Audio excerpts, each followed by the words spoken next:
Oh, he has it like that because he has to. Oh, That's not my left side. I know. We can move you. All right, we'll call the meeting to order. This is City of West Covina Community and Senior Services Commission, Tuesday, March 12th, 2019. It's our regular meeting. And we start with the call to order and pledge of allegiance led by Tam then. And please remain standing for a moment of silent prayer. Please rise. I pledge allegiance to the flag of the United States of America and to the republic for which it stands, one nation, under God, indivisible, with liberty and justice for all.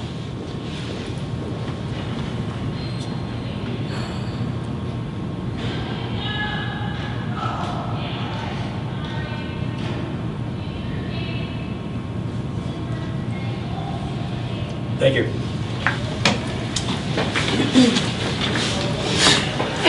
We have a roll call, please. Commissioner Bennett? Here. Commissioner Din? Here. Commissioner Kaufman? Here. Commissioner Lewis? Here. Commissioner Mason? Here. Commissioner Molnar?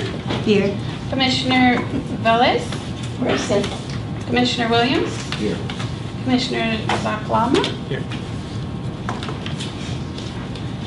Vice Chair Stewart? Here.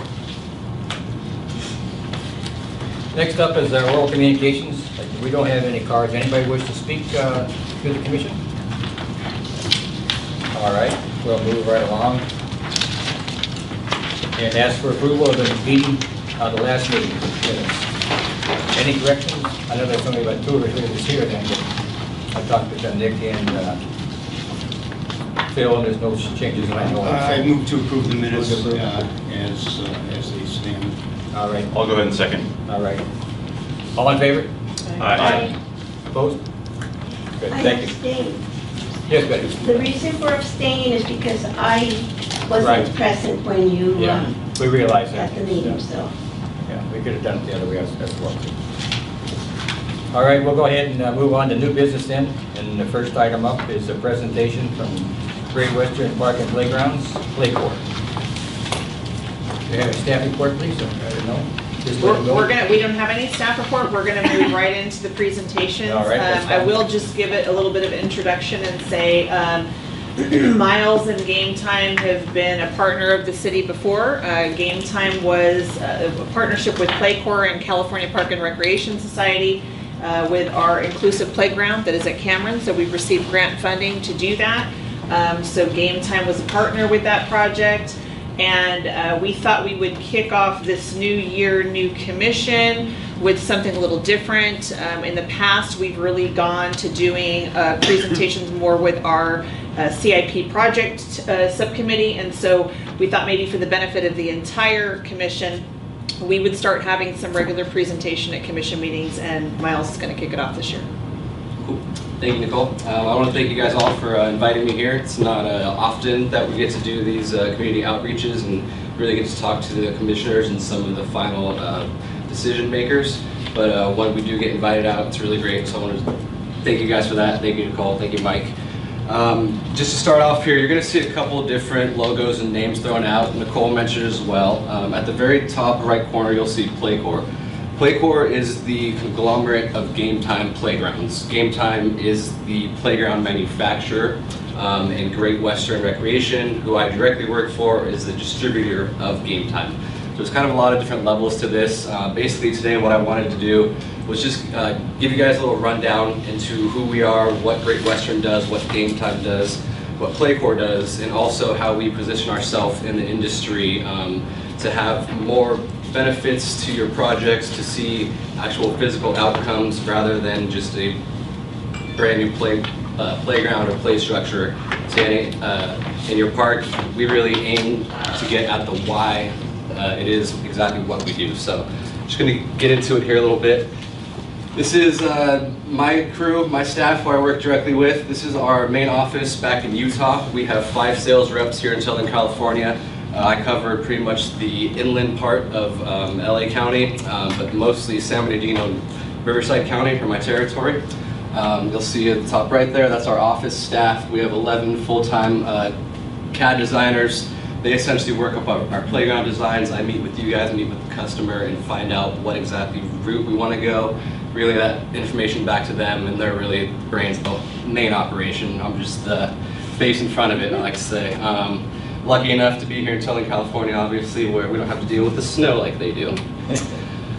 Game time. Just wanted to play this short, quick clip because I talked through it as well. So Game Time, as I said, they are the playground manufacturers here. This is our bread and butter, who we work for, but also through Playcore, which I'll get into. There's many other brands which we can all rep. I just want to play this quick little video here. It gets into some product at the end, which is the challenge course, which is something that we offer. But basically what Game Time likes to get at is, like I said previously, why we do what we do.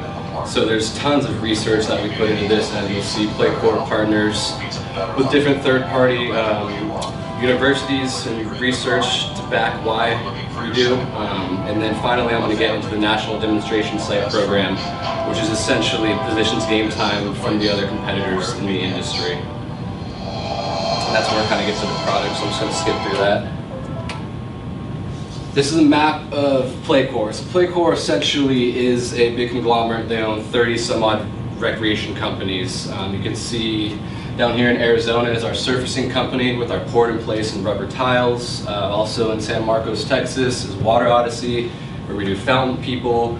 We also have a bleacher company, a Free Notes Harmony, the musical instruments we see in parks.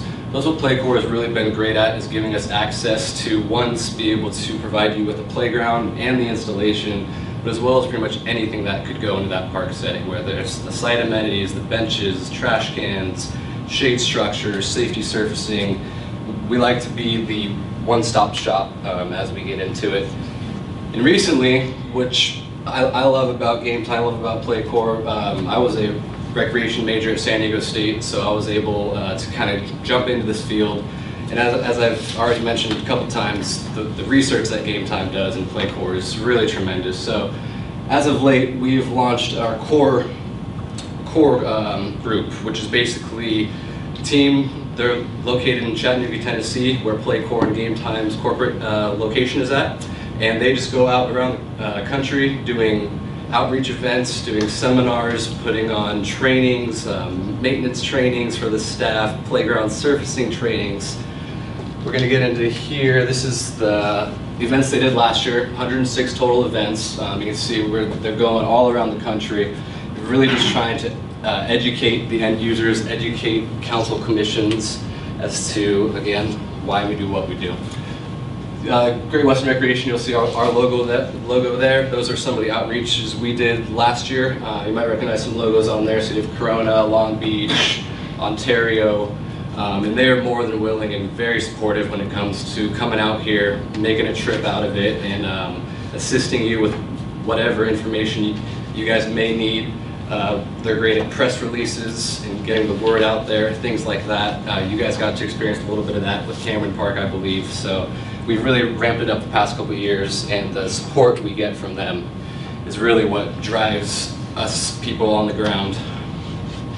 This slide gets into who we partner with for different aspects. You can see on the academic side for our inclusive research, we partnered with the University of Tennessee, Utah State. There's also Auburn in the mix who we use. You can see, I believe CPRS is up there under the industry partnerships. We're a big sponsor of NRPA also, as you guys might know. And then finally, partnering with people like NFL Play 60, hospitals, Sharp Hospital. It's a big funder and provider of research that we use on our fitness side. And then you guys may recognize this, Cameron Park. So this is where I want to get into what separates Game Time. This is our National Demonstration Site Program. You'll see each of these 5 categories, which I'm going to run through just briefly.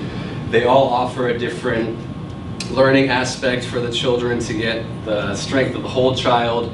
Also multi-generational, so not just focusing on that child, but also their grandparent, and bringing everyone into this play space. I hope you guys enjoy the camera pictures. I made sure to grab those off of our Flickr page. This is the first section, outdoor fitness. Basically, there are 4 different types of fitness typologies that we use. The first being a composite fitness structure, so essentially one piece of composite equipment, no moving parts. We have a couple of different lines where it can be, there's 10 exercises essentially worked into one composite footprint. You can see the other types in there, fitness trails, joint use zones, which are really popular. There's a couple pictures of those in there also, where we bring the fitness into the play area. It seems to be a really big trend here, especially in Southern California, with some younger parents, rather than having them stare down at the cell phone the whole time, they're actually being engaged and working out while their children are playing. This is the program and the research, and as I go through here, I have these pamphlets. If you guys would like to browse through any of them, feel free to ask me after. There are also really great reading in there. Again, this is kind of the 4 different areas of fitness that we have developed as a part of the outcomes of our research. This is an example of LA Regional Harbor Park. You can see what they did here with the surfacing is excuse me, I'll step over here. We have a different area color for the different pieces of fitness equipment. So the green here, this is located next to a hospital. So the green is a therapeutic, low impact exercises meant for the older generation. The blue is your cardio, the red is your strength, and then the tan here is actually some more of our playground equipment type line, but we've made it into a ropes course to keep kind of the 13 to 15 age, have something for them to do out there. This is a joint use like I was talking about. This one's in Lakewood. We replicated in Irwindale as well, as you'll see. But essentially, this is the 2 to 5 playground. You have your 5 to 12 playground on the right side, and then in the middle, dissecting the 2, you have your fitness equipment. And we actually did use the very same footprint. This is the City of Irwindale, a project I got to help out with last year. And they actually did a group of parks underneath our fall grant. The next area here, the 7 principles, these basically all hit on our inclusive playgrounds. So what you saw over there at Cameron Park with the ramped unit, thinking about bringing the whole community in. So essentially, as you guys saw, that is a natural demonstration site. So using those 7 principles, you guys get awarded the plaque that the city does, and the recognition and the research backing it. You guys should have received the Me Too pamphlet, and Nicole, if you don't, make sure you get it from me, because there's really some great programs in there that offers different play elements that kids can be doing on the playground. So that's that in there. And that research we did with Utah State, as you can see there. Another inclusive playground, Vintage Reserve, the City of Marietta. This one kind of gets at the core of playgrounds. This is Play On. There are 6 different categories of Play On. As you'll see here, balancing, break-eating, climbing, swinging, sliding, and spinning. So this is basically getting kids out on the playground to have a physical workout without realizing they're having a physical workout. So essentially our playground designers know the 6 categories. They put that into the design. This is what we presented to the City of Bell in this case. That's the top view. Those are the renderings. And then that was the finished product. So that was Play On. Also, Nature Grounds. This is number 4. As you can see here, we like to bring nature back into play. As you guys may know, back 20, 30 years ago, we were climbing on rocks and jumping on trees, and nowadays, not so much. So this just gets back at bringing nature into the play area. This we did with NC State and the National Learning Initiative. Here's an example, Nibley Park, the City of Glendale. You can see how the treescapes get worked in there, and then also theming the playground to work at that nature aspect. And the last one here, Pathways for Play. This is also another really popular one here in Southern California, as you guys might know, but doing play pockets or even fitness along a trail. So there's 9 different typologies there. basically what we're getting at here is bringing families back onto the trails. We know most cities have trails throughout it. What the city of, or Orange County Parks did, I'm sorry, along the Santa Ana River Trail, this was about 2 years ago, Great Western did this project. They have 3 large play pockets. They used a lot of rubber in this case, as you can see, that's all poured-in-place rubber. This one's the ant pocket, but the idea here was to get the families back on the trails. So while these are about 2 miles apart, each pocket, so the idea was play at one pocket, the family takes a bike ride down the street to the other play pocket. This is the butterfly, and then lastly was the bee pocket. And then here, I also just wanted to kind of get into, while we can do playgrounds, we've talked a lot about playgrounds, fitness, some of the other different products Game Time offers. Just want to give you guys a sneak peek into some of the other things that Great Western Game Time can offer through the help of Playcore. As you can see, site amenities, shade structures, pool amenities, trash cans. There's a custom trash cans at the Greek Theater, as you can see in there. Bleachers, shade structures, bike racks again, and then lastly, splash pads. Something else we also do. So pretty much, I just wanted today to come let you guys know who we are, what we do, what help we can be to you guys. And if there's ever anything, Mike's had a couple swing miscellaneous things here and there. I definitely like to be out in front of things. Feel free, Mike, as you know, give me a call whenever. And wrapping up, thank you for having me, guys. I really appreciate it. Very good. Any questions? Any questions? Yes. Sam? Are there any other companies that do what you guys are currently doing? Sure, definitely. Yeah, there are probably, I would say, Game Time is the largest in North America. Probably about 3 big players that I see out here.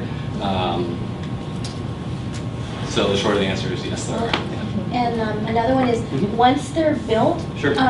how often do you guys come back and maintain the equipment or anything like that? Or is there like a time frame that you guys will only maintain it for? And if something happens to the equipment or the playground?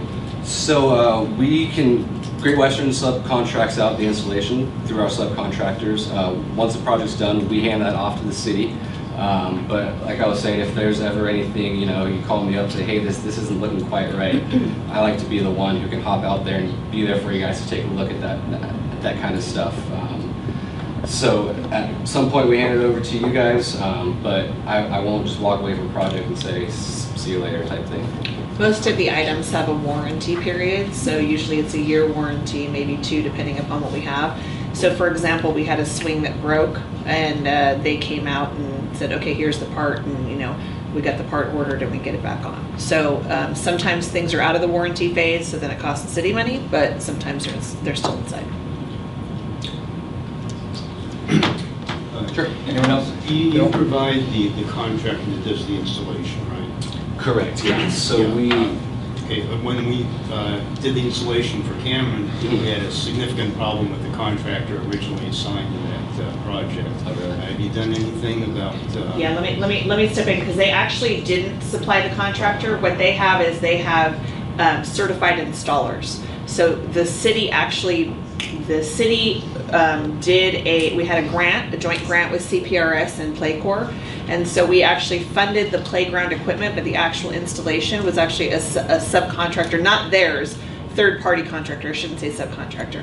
What happened was that we found out that particular installer submitted fraudulent documents, basically saying that they were a certified Playcore installer, however they were not.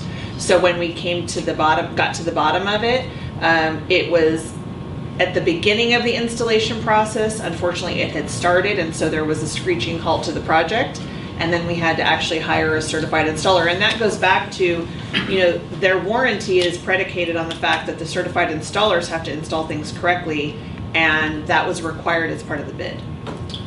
But you do certify installers as being competent. Correct. We actually just had that training back in Alabama, where our facility is in February, where the foreman for each crew, the owner for each company, goes to Game Time and physically learns from the factory what they should be looking for, how to actually put this playground together.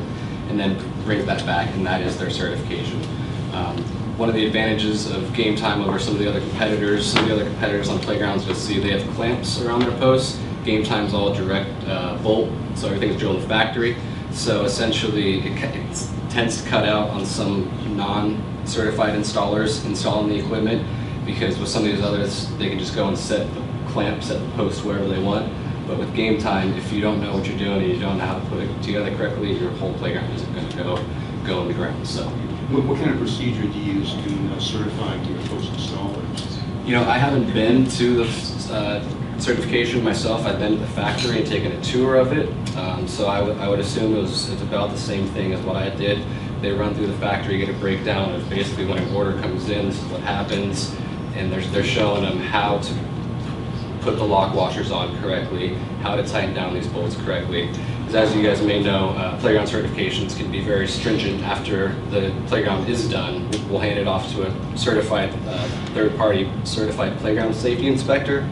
And I've gotten dinged on, my installers have gotten dinged on things like threads being 2 threads too far exposed. So, especially with Game Time, some of those corners tend to not be there. Do you follow those problems so that if an installer has had that type of a problem on a regular basis, you'll decertify them? Definitely, yeah. Yes. So I was going to ask the same question, Phil, out about the previous one, but the second question, are we currently looking to do this at another playground? Are we in the process anywhere? Are we currently looking to do this? To do another one? Yeah, We did in so Cameron. this is kind of kicking off. As many of you know, Measure A funds have been tied up in litigation, and so we were already supposed to have had funding, but that's been tied up, and so we're hoping that the litigation is going to be complete, or the appeal process is going to be complete by the end of this year. So we're looking at 1920 to be getting those funds, so they'll have a call for projects. We have the park needs assessment that was done, and so obviously those projects will come back in front of this commission, most likely for further vetting, because as time has gone on, even months go by, you go, okay, we have this need over this need, and I see several park projects in the community being done with this funding.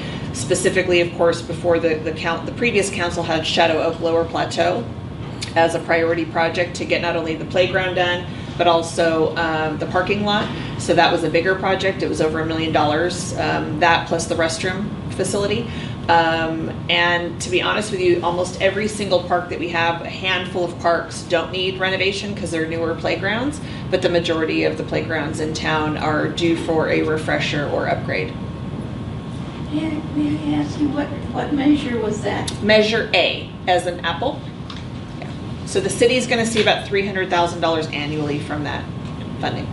So initially what's going to happen is there's going to be a call for projects, and then Mike and Kelly and I will put together, there's a whole process that has to happen for those projects to get approved, and then they get vetted out, and then moving forward, once we install those projects, then there's annual maintenance and servicing funds. So we've already had a similar program, and that program that was in the system had a sunset clause. So there was no more tax dollars going for that, and now there is no sunset clause. So it'll be in perpetuity. We'll always be receiving maintenance funds. And so it's, we just need to come together with the commission and staff and community and kind of figure out what those projects in final will look like. And that money can only be directed to playgrounds? Not playgrounds, no. So park amenities in general, there's a slew of things that they can be used as, and if this commission would like a refresher on Measure A, we can definitely bring that back in a future commission meeting. Yeah. So I would appreciate that. Any other questions? So it's not dedicated then, so they basically, when Measure A comes, it could be anything that the commission kind of discusses that has to do with parks? Yeah, so there's a list, again, there's a list of Okay. specific things. It has to be, of course, at the parks, and it can be land acquisition to develop parks or open space. It can be improving certain amenities or adding certain amenities. And what I would say is that what we want to be careful on is that while there are going to be certain areas where we may say we want to make improvements, if something already existed and then we just put something better and newer in the ground, there was a cost to doing maintenance before, and all they do is take the difference of the maintenance moving forward, and that's what you get reimbursed for. So if we want to use ongoing maintenancing funds, that's where the benefit of new projects comes in. But by no means, if we wanted to do some security lighting in the parks, if we wanted to do restroom upgrades, I would recommend, because the bigger the project and you're getting more bang for your buck, that you look at strategically placing, like if there's going to be a restroom, you do a park playground next to it, or not next to it, but in the same project. Yeah. So again, there were 2 park needs assessments done. So if the commission would like to, have that information come back as a refresher and new for some of the commission, I think that'd be great. we can do that, certainly. Any other questions? Anyone else? Yeah. Yes. For the Irwindale one, the one that you showed, how much did that cost? So actually, they did 4 different parks, all 4 of their city parks, and they did it at a time where annually Game Time has a fall grant to keep the factory in Alabama running through December and the Christmas months. They offer a grant at matching funds. So that was about $500,000 for 4 parks, turnkey. That's the equipment, the rubber, the installation, and that's something if we're looking at doing, Nicole, a group of parks. Once that dollar amount gets over a certain threshold, basically if the city can procure those funds before the equipment ships, you're looking at 100% match on equipment. So, And then what was the timeline for those 4? How long did it take from start to finish? so typically, so those 4, it was probably about a month to get them all going. The one I showed pictures of was definitely the largest. It was about 7,000 square feet. The other 3 were kind of smaller top lot community parks. Those ones were probably about a week each, and the larger one, they're about 2 weeks from. It took 1 month to do all 4 of them? Yeah. Wow. And that's one crew going from park to park. We didn't necessarily have the manpower to send everyone all out to 4 parks. If we had that, it would probably have been a week each park. But typically and it depends on the surfacing. If we're doing the poured rubber, it's sometimes a longer process. The wood chips, those can just be blown in from a truck essentially. So kind of varies, but about a month on that one.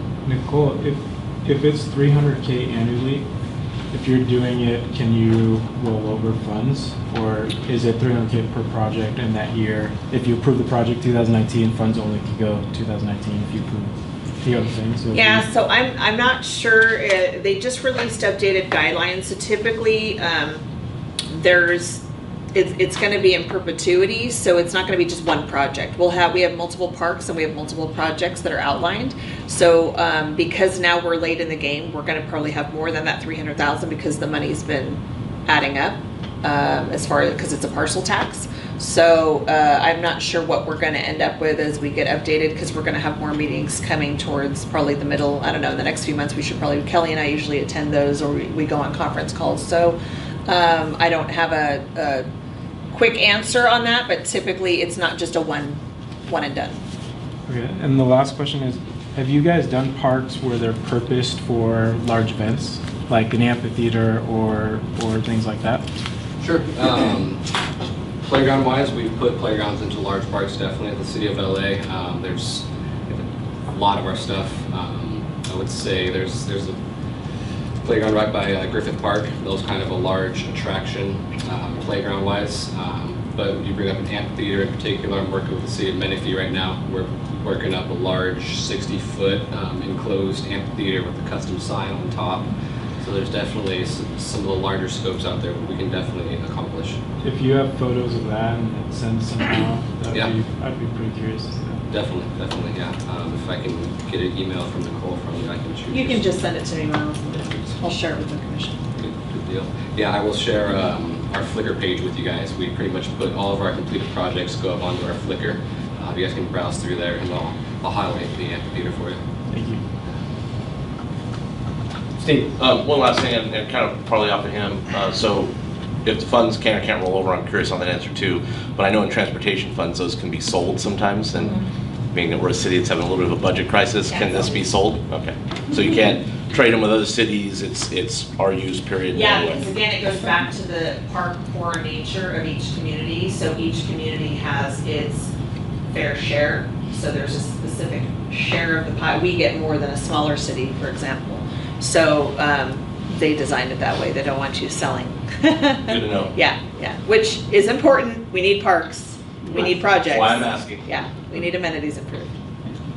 Nicole, just because I think this has been discussed previously, the 300,000 is just the limit that's allocated to the city on an annual basis. However, that does not preclude us from applying for a larger portion of the fund for, let's say, a regional project or something along those lines that costs significantly more than 300,000. And it's, if memory serves me right, Correct. that's how it works. You are right? correct. So there's the local money that we're getting, the incremental money that we're going to get annually, but then there's also a competitive regional project that we can apply for.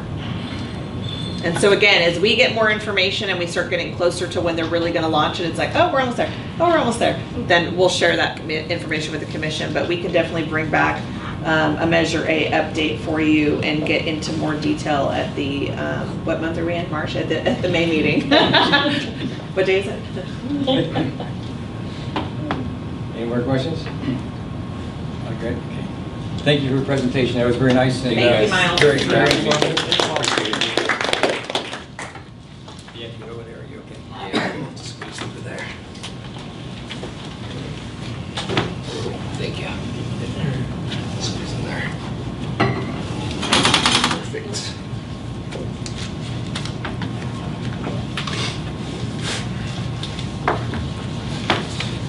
And there's some catalogs up here along with some words on play, some reading. I'll just leave for you guys if anyone's interested, along with business cards for contact information. Hey, Mike, slide the mute thing across the front of the projector. The little slide. It should be on top. You don't like the thing like this? Just makes it easier for us to see. Super fancier. Well, it'd be nice to see some of those in West Covina. Looking forward to more than one we have. So that's great. Okay, we'll move on to item number 3, which is Public Services Department Organizational Chart. Any comment from staff or just receive the file? So it's a receive and file. Just wanted to share this with you. I'd had several questions from new commissioners, and just in general, I think it was good for commissioners who were back on the commission because of the fact that things have changed and we've had the merging of Community Services Department with Public Works Maintenance. So now we have the Public Services Department, and that's comprised of the Parks and Rec Division, so the Community Services side, and then the Public Works Maintenance. Community Development is newly formed, and that's comprised of planning, engineering, building, and economic development. And so that transition happened in October of 2018, but I just wanted to provide the organizational chart to the commission so that they had an understanding of who, what, where, when, and why. In case some of you had not heard, we actually closed the public counter at the yard, and so the hub is now happening at the Cameron Community Center, and that was for efficiencies where we have more staff and Cameron has the largest number of hours that they're operating, and so it was just a better fit for the fact that we're calling out, we're doing a lot of things via tablets with the maintenance crew out in the field. And so really the yard is just the passive operation of behind the scenes staff and where the guys are going in the morning to get prepped and get ready to go out into the field. Question. You have, on this, you have the daily average of the participants and all of the different, this is the percentage to it? That's at the end. Oh, that's it. You're on the facility reports. We're on the org chart. That's okay. That's okay. I have questions. Okay, we can get to that. Okay. Wait, hold on to those questions. Yes, I will. We'll get there. Nicole, real quick, is there any indication that council is going to change the scope of the commission given the addition of public works to community services?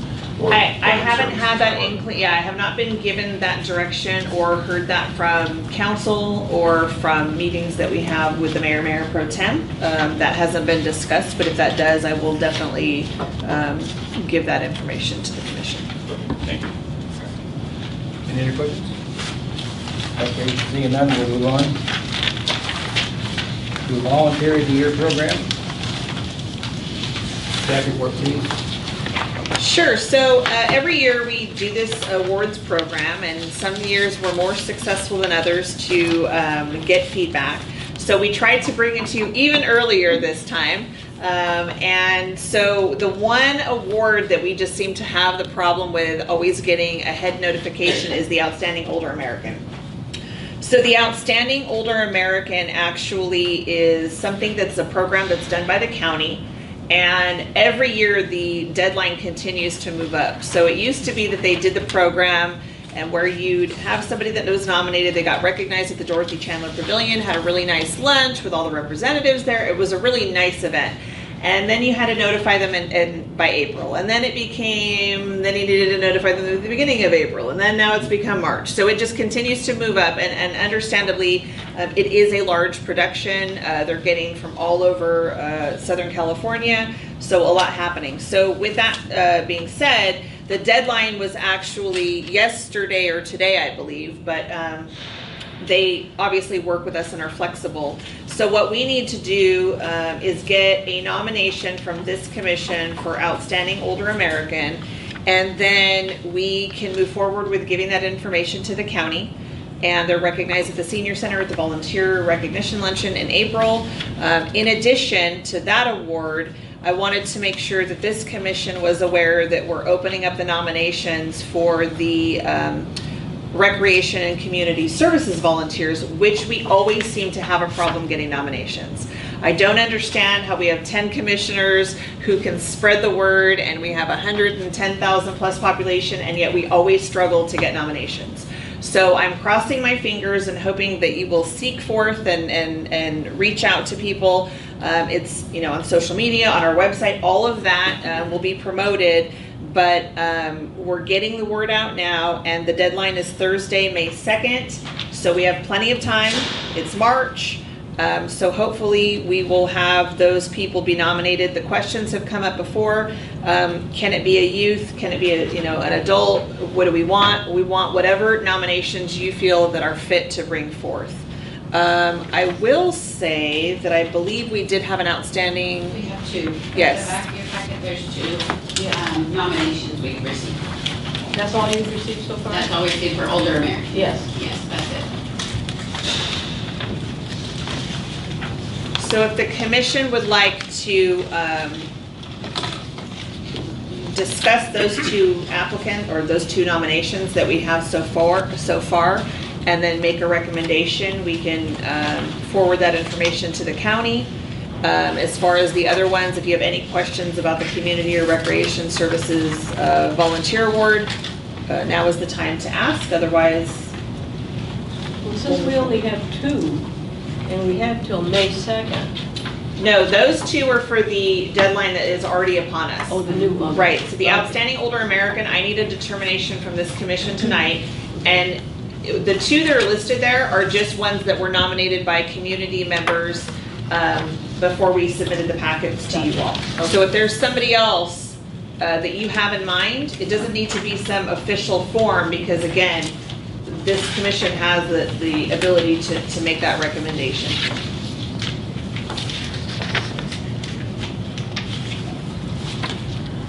Any questions? Anybody? I have one question. Does it make any difference whether it's someone who doesn't live in West Covina as opposed to West Covina? Yeah, so the, I think the requirements for the, I know for a fact we have the requirement for, we don't have the requirement that you live in West Covina for the Community and Recreation Services Award, which was actually something that this commission heavily debated in past time. And it was still determined that they didn't need to live in West Covina. As long as they were donating and giving time and serving in West Covina, that was sufficient. As far as the Outstanding Older American, they are supposed to be a resident of the city of West Covina. And I don't see that. It says on here that the criteria of the award is not limited to West Covina. Yeah, so they They did. submitted to the city one. What's that? They submitted to the city application, not the older. Right. So that's the question. Is I don't have those, Deb. The original But is it can't be backpack in considered this the table. table. It's submitted on that form as well. Yeah, that's the one.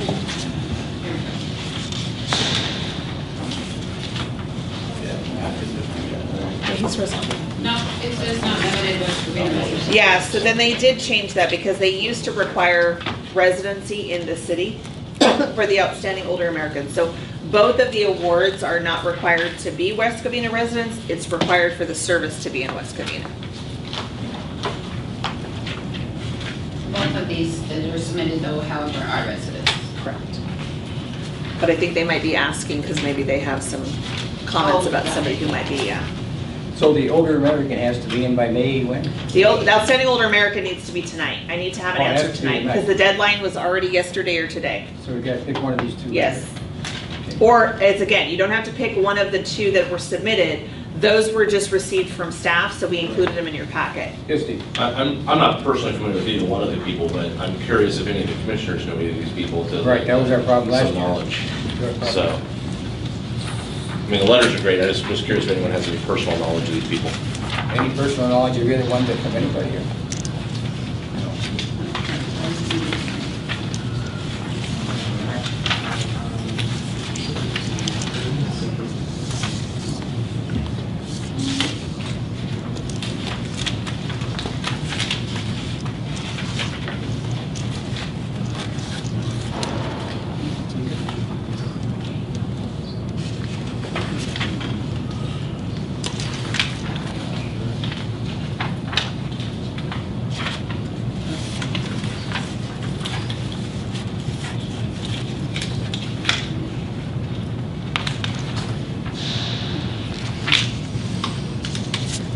As soon as everybody's ready, we'll take a poll on each one of them, right? See if we have a winner. Or somebody wants to nominate. And we do it that way.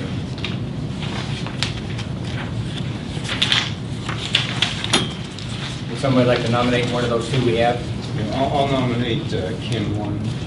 I'll second. Wait a second there. I nominate Ms. Alvarez. You nominate the other one? We already had a first and a second.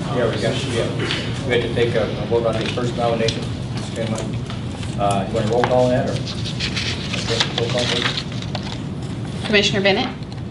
I'm sorry, which one are we doing first? A nomination for Ken. For Kenneth? Okay. Kenneth, Commissioner Bennett? No. Commissioner Den? Yes. Commissioner Kaufman? Yes. Commissioner Lewis? Yes. Commissioner Mason? Yes. Commissioner Molnar? Yes. Commissioner Velez? No. Commissioner Williams? Yes. Commissioner Zaklama? Yes. Vice Chair Stewart? Yes.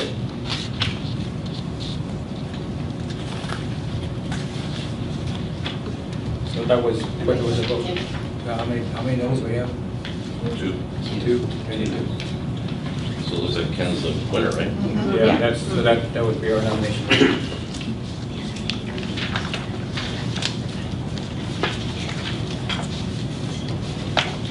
Okay, so we have a nomination for outstanding, we have a submission for Outstanding Older American, and the other volunteer awards, does anybody have any question about those? That's due when? That's due May 2nd. May 2nd. But even then, it's past our next meeting. This next meeting won't be until end of May. No, right, so we asked for the submission to be before our meeting. So the deadline for the submission of those applications Is May is 2nd? before our next commission meeting, so that we can meet and have the entire packet together. So remember last year, we had a real problem coming up with anybody. Yeah, we had to keep extending the deadline because we didn't have anybody nominated, so. Any questions on the nominations at all? We're still not involved with the Ellen County Fair anymore. That's not continuing at this point, correct? Correct. So normally in the past, our volunteer of the years were recognized at the Fairplex, but the fair has undergone change over the last couple of years, and they changed the community days to no longer be free West Covina Community Days, where we were recognizing. There was a cash contribution, and it just didn't pan out in the end. So council elected not to move forward with that. All right. Any other questions? Seeing none, we'll go ahead and move on to number 5, which is the 2019-20 commission goals. So, That report? yep, new year, new commission, thought we might want to go in a little bit different direction. And again, this is just a staff recommendation. By no means does this commission need to go with that direction. But we thought in the past there's been the subcommittees. So we've traditionally had the subcommittees that have met on various topics. We've had the Community Development Block Grant, which usually ends up being the ad hoc committee that meets with Kelly to interview and vet out the CDBG subrecipients that receive funding from us. We've had the capital improvement projects, which I think, Gail, were you the only one that was on there? Phil, were you guys both on that? Yeah, so they were instrumental in being part of the CIP project subcommittee, which got us inclusive playground at Cameron Park. The Youth Council, I believe, Tam, you were serving on that previously. Sports Council, where we meet every other month with Mike and all of our youth sports leagues. Senior Services was a group that would meet periodically at the senior center. Some would meet on their own, some were doing organized meetings, and I believe Phil, you and Dave were meeting on that one. And then there was the one that was added last year, which was on homelessness. So participation in the subcommittees, the issue for staff is that they've been inconsistent and there hasn't been continuity. And of course, changing over commission, this is an opportunity to revitalize, rebrand, and just take a look at what we're doing. And so I've spoken to a few commissioners who've, met with me and talked about what we're doing moving forward. And so what I had recommended is that the commission look at goals and potentially looking at the 3 goals that I see it. And again, these are just the overarching goals that would provide focus for the commission, but by no means take something else off the table that wasn't important. So it doesn't mean that if we're gonna focus on these 3 things that we couldn't talk about senior services or senior programs. But the 3 issues that are at the forefront right now, again, with Measure A funding coming forward, is park development. The other one that seems to be lacking or that we need input on is youth programs.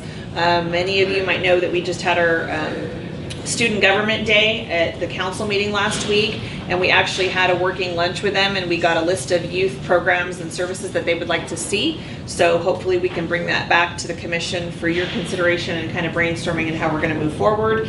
And then the third, of course, is homeless services. So that is just a recommendation. Again, it does not mean that the commission can't say, yeah, we don't really want to do that, and really we want to stick with the subcommittees. My only recommendation to the commission is that if you're going to stick to the subcommittees, I recommend that whoever gets on those subcommittees, and that's decided at the May meeting when we do the annual reorganization of the commission, that you schedule regular meetings and have regular reporting back, because otherwise it's really difficult.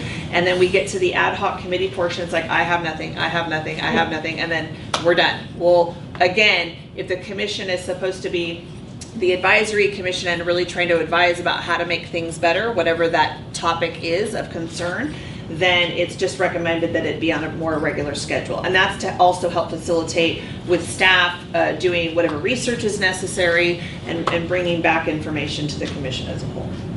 And that completes my report. Any questions? Actually, my thoughts are to leave part of it like it is and maybe choose number 2, because I can tell you for sure that the block grant last year, we had three members on the ad hoc committee. I thought we did a good job, and I think Mr. McDonald would agree to it. So I hate to see it go away. I mean, somebody's got to do it, and I think that we've already got 2 members of it here that are already on this year.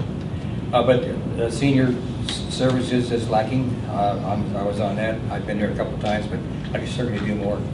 And if everybody gets together and there's a cohesive group and takes on these responsibilities, because you got to realize that we only meet here like 9.5 hours a year, and the other parts of the thing we're supposed to be out in the field doing our work. So I would go for number 2, and us as a program here, but that's only 1 vote. So let's hear from everybody else. Steve, go ahead. I'm kind of on a hybrid scenario, I think, where you're kind of leaning, but I won't speak for you. I think there's some ad hocs that we could probably do away with that don't meet or that don't have any activity at the moment for whatever reason. Being on the commission for many years before now coming back, I can tell you I was a part of Sports Council. We met quite a bit. I know that that's slowly diminishing, so there may not be a need for that ad hoc committee. So I think one of the things that I'd like to see if we're going to really analyze this is what committees are actually vibrant or are active, And then maybe we should look at, like sports council, maybe it's time for that one to diminish if it is kind of going that way, or some of the other ones. I think homeless is in the forefront. I think that one's probably not going anywhere. I think the people that were on it, there's 2 of them are gone, so maybe we need to reallocate in May. But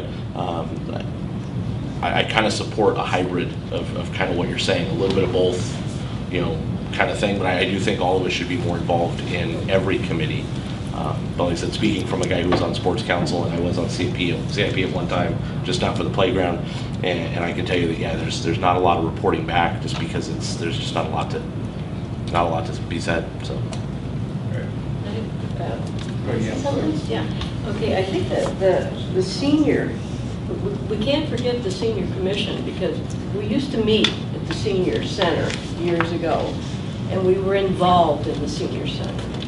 And once we left there and came here to this room, it was kind of like they were the stepchild or something, and it was like it was lost. And I think we need somebody specifically that will check that out every month and come back with a report. Maybe just one person. And that's their job, okay? That's their specific job, because I think it's important that we know what's going on there. And then I was involved several times with the youth program when we have the meeting downstairs, and that is fantastic with the high schools. And then they had some of the 8th graders there too. These kids want to know, and they want somebody there that can answer some questions or give them some support. So I think we need to have a happy medium here before the older folk like me, and then the young kids, okay? And really, if you're on a committee, you need to go. There should be some kind of a report every other month. That's what I have to say. Yeah, I agree with basically what everyone has said. I think that the ad hoc committees are important, but they should be even more important than they've been. I think that's really where information is gathered, needs are understood, and resolutions of problems are formulated. And I think what we need is to enhance these committees as much as we can and have a much more formal structure of when they meet. I think every committee should meet at least every other month, if not every month. I know, especially with homeless issues, with senior issues, with the impending money coming in for Measure A, the community capital improvement projects are going to be an even more important element. I think we need to with all the new members of the commission, I hope we have a lot more enthusiasm, a lot more dedication to these areas. And I think we should, like Dave said, number 2, keeping the subcommittees, but enhancing them, making it a more formal structure, and using those vehicles to do the things that we were appointed to get done. Nick, you have a question? Oh, not a question. It was just more of a statement than anything else. I look at our current subcommittee groups that are out there, and really the only 2 that have, and obviously CIP has gone through ebbs and flows over the last decade, where CIP has been effectively recommending projects that are completely aspirational and have no chance of ever being funded anytime soon. I'm hopeful that obviously that's not the case moving forward. But obviously community development block grants are something that this commission has funded for I don't even know how long. Probably since its inception, and HUD has been providing CDBG funding to this city, and the council has sort of delegated that role to us. I think one thing that is kind of frustrating is that if we want to formulate a certain policy or some sort of goal ourselves, at the end of the day, it's just our goal. We're an advisory commission to the city council. If the city council doesn't give us the empowerment or the feeling of empowerment to actually go out and accomplish a certain task, to me it's kind of fruitless. And I mean, I've seen things go through this commission over the years that as great and aspirational as they are, they end up getting shut down by city council. So in my opinion, I think we need to do away with all of the subcommittees except for community development block grants and CIP. And if the city council wants to, and I would certainly advise that they do, take a very specific set of guidelines to us and say, here, I want you to tackle this issue, this issue, this issue, this issue, and we can have subcommittees on those issues. And maybe it shouldn't be so much our goals, it should be council's goals. And council should very clearly delegate what they want their commissioners to do, because otherwise, what's the point of this commission? And to me, we do two things. We do CIP and we do community development block grants. That's it. There's really nothing else that we do. Obviously, there's the exception that Phil and Gail were involved in with regard to the inclusive playground and the development of that, which is great. But that's one project. And at that point in time, it seemed that we had a city council that was oriented toward doing that and said, here you go, do it. And that kind of permeated down to you guys. Hey, we're doing this. We want you guys to have input on it. And maybe we should just have more of a task-oriented or topic-oriented set of goals that are delegated to us by the city council on an annual, biennial, however they want to do it basis, rather than us just trying to guess what it is that they want us to do in an advisory role. Because I don't think that we're doing a service to our community just by throwing something out into the ether and it never comes back. That to me doesn't make any sense. Any other thoughts? Alfred, you're off quiet tonight. Well, being new here, I'm really kind of taking it all in. I don't really have any. I kind of like what you, number two also, if you're going to have subcommittees, then only when they're necessary. I mean, you just don't have them just to be having them, so. All right, so Mary Nat, what do you think?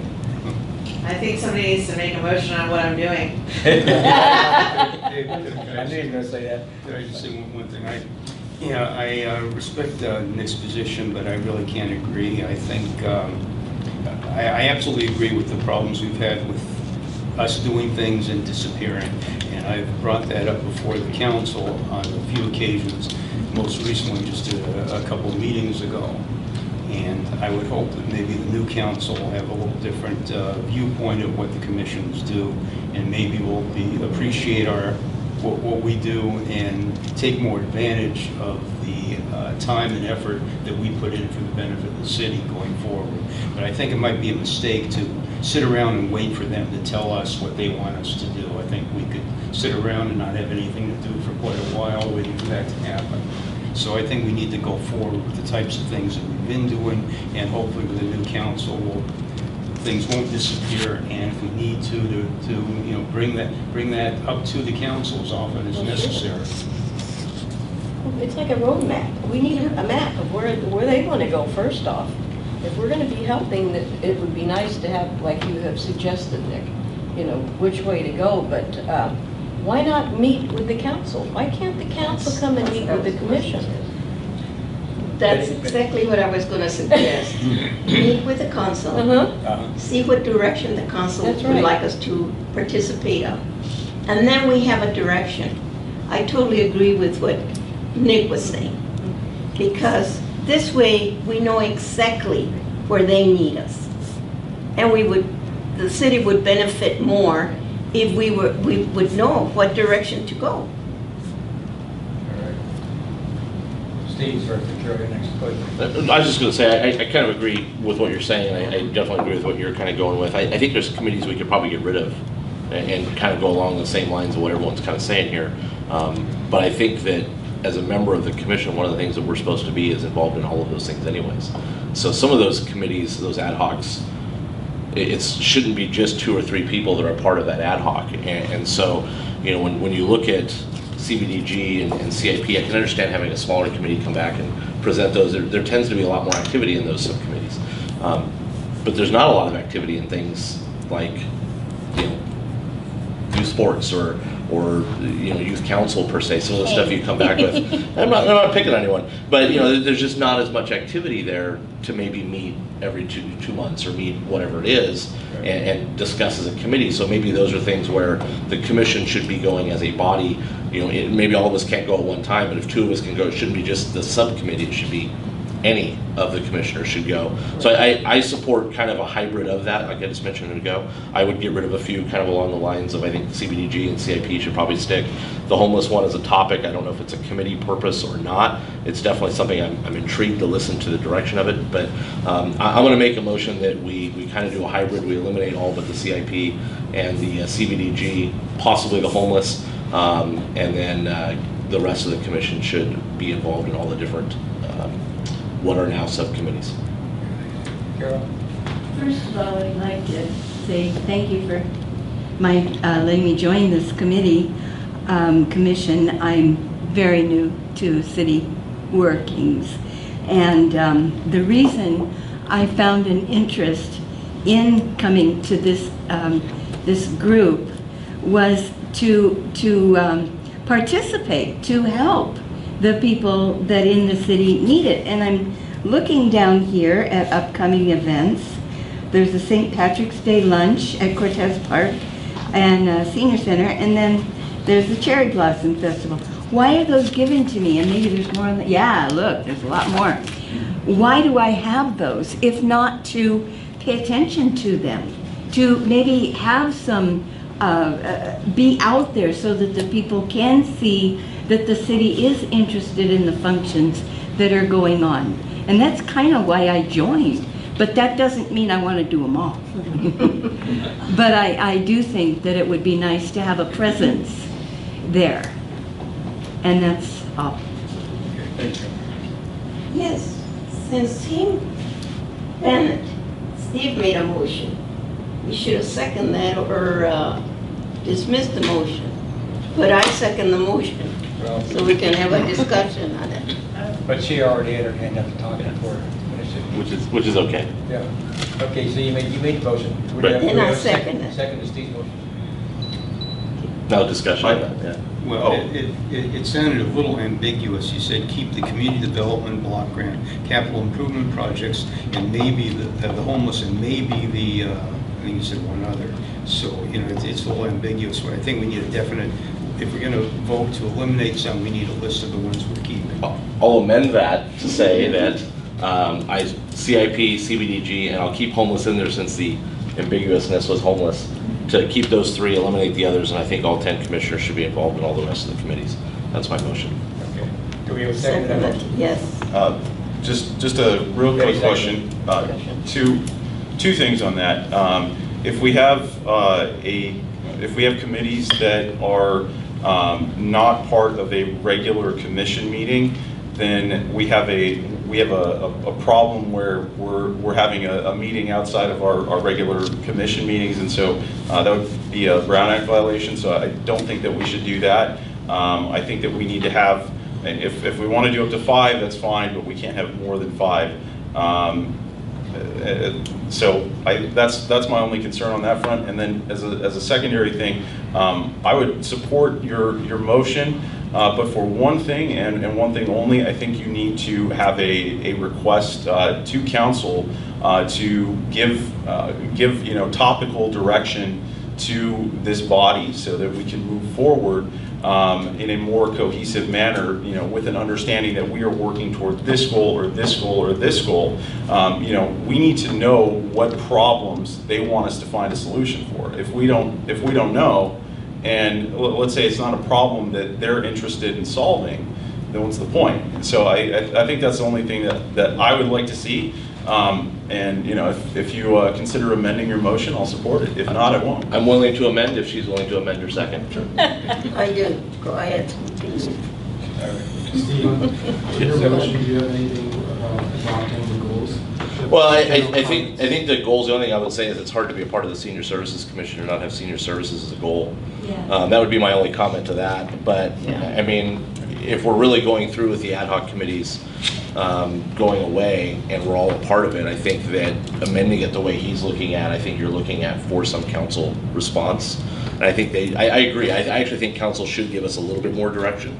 I don't necessarily believe that they should give us 100%. I think we should be autonomous to some of it, but I think they should give us. So would you like to say that you would like to hold the goal setting until after? It's a great amendment to another one, so that's what, 3 or 4 now. Keeping track, you got all that written down? Yeah, I think the goals thing would be something we'd have to bring back to council. So again, if we want to add that into it, I'm open. I'm just trying to move this along in either a positive or negative way, and I have a specific idea of what I think, but I'm open to that addition as well, if you're willing, yeah.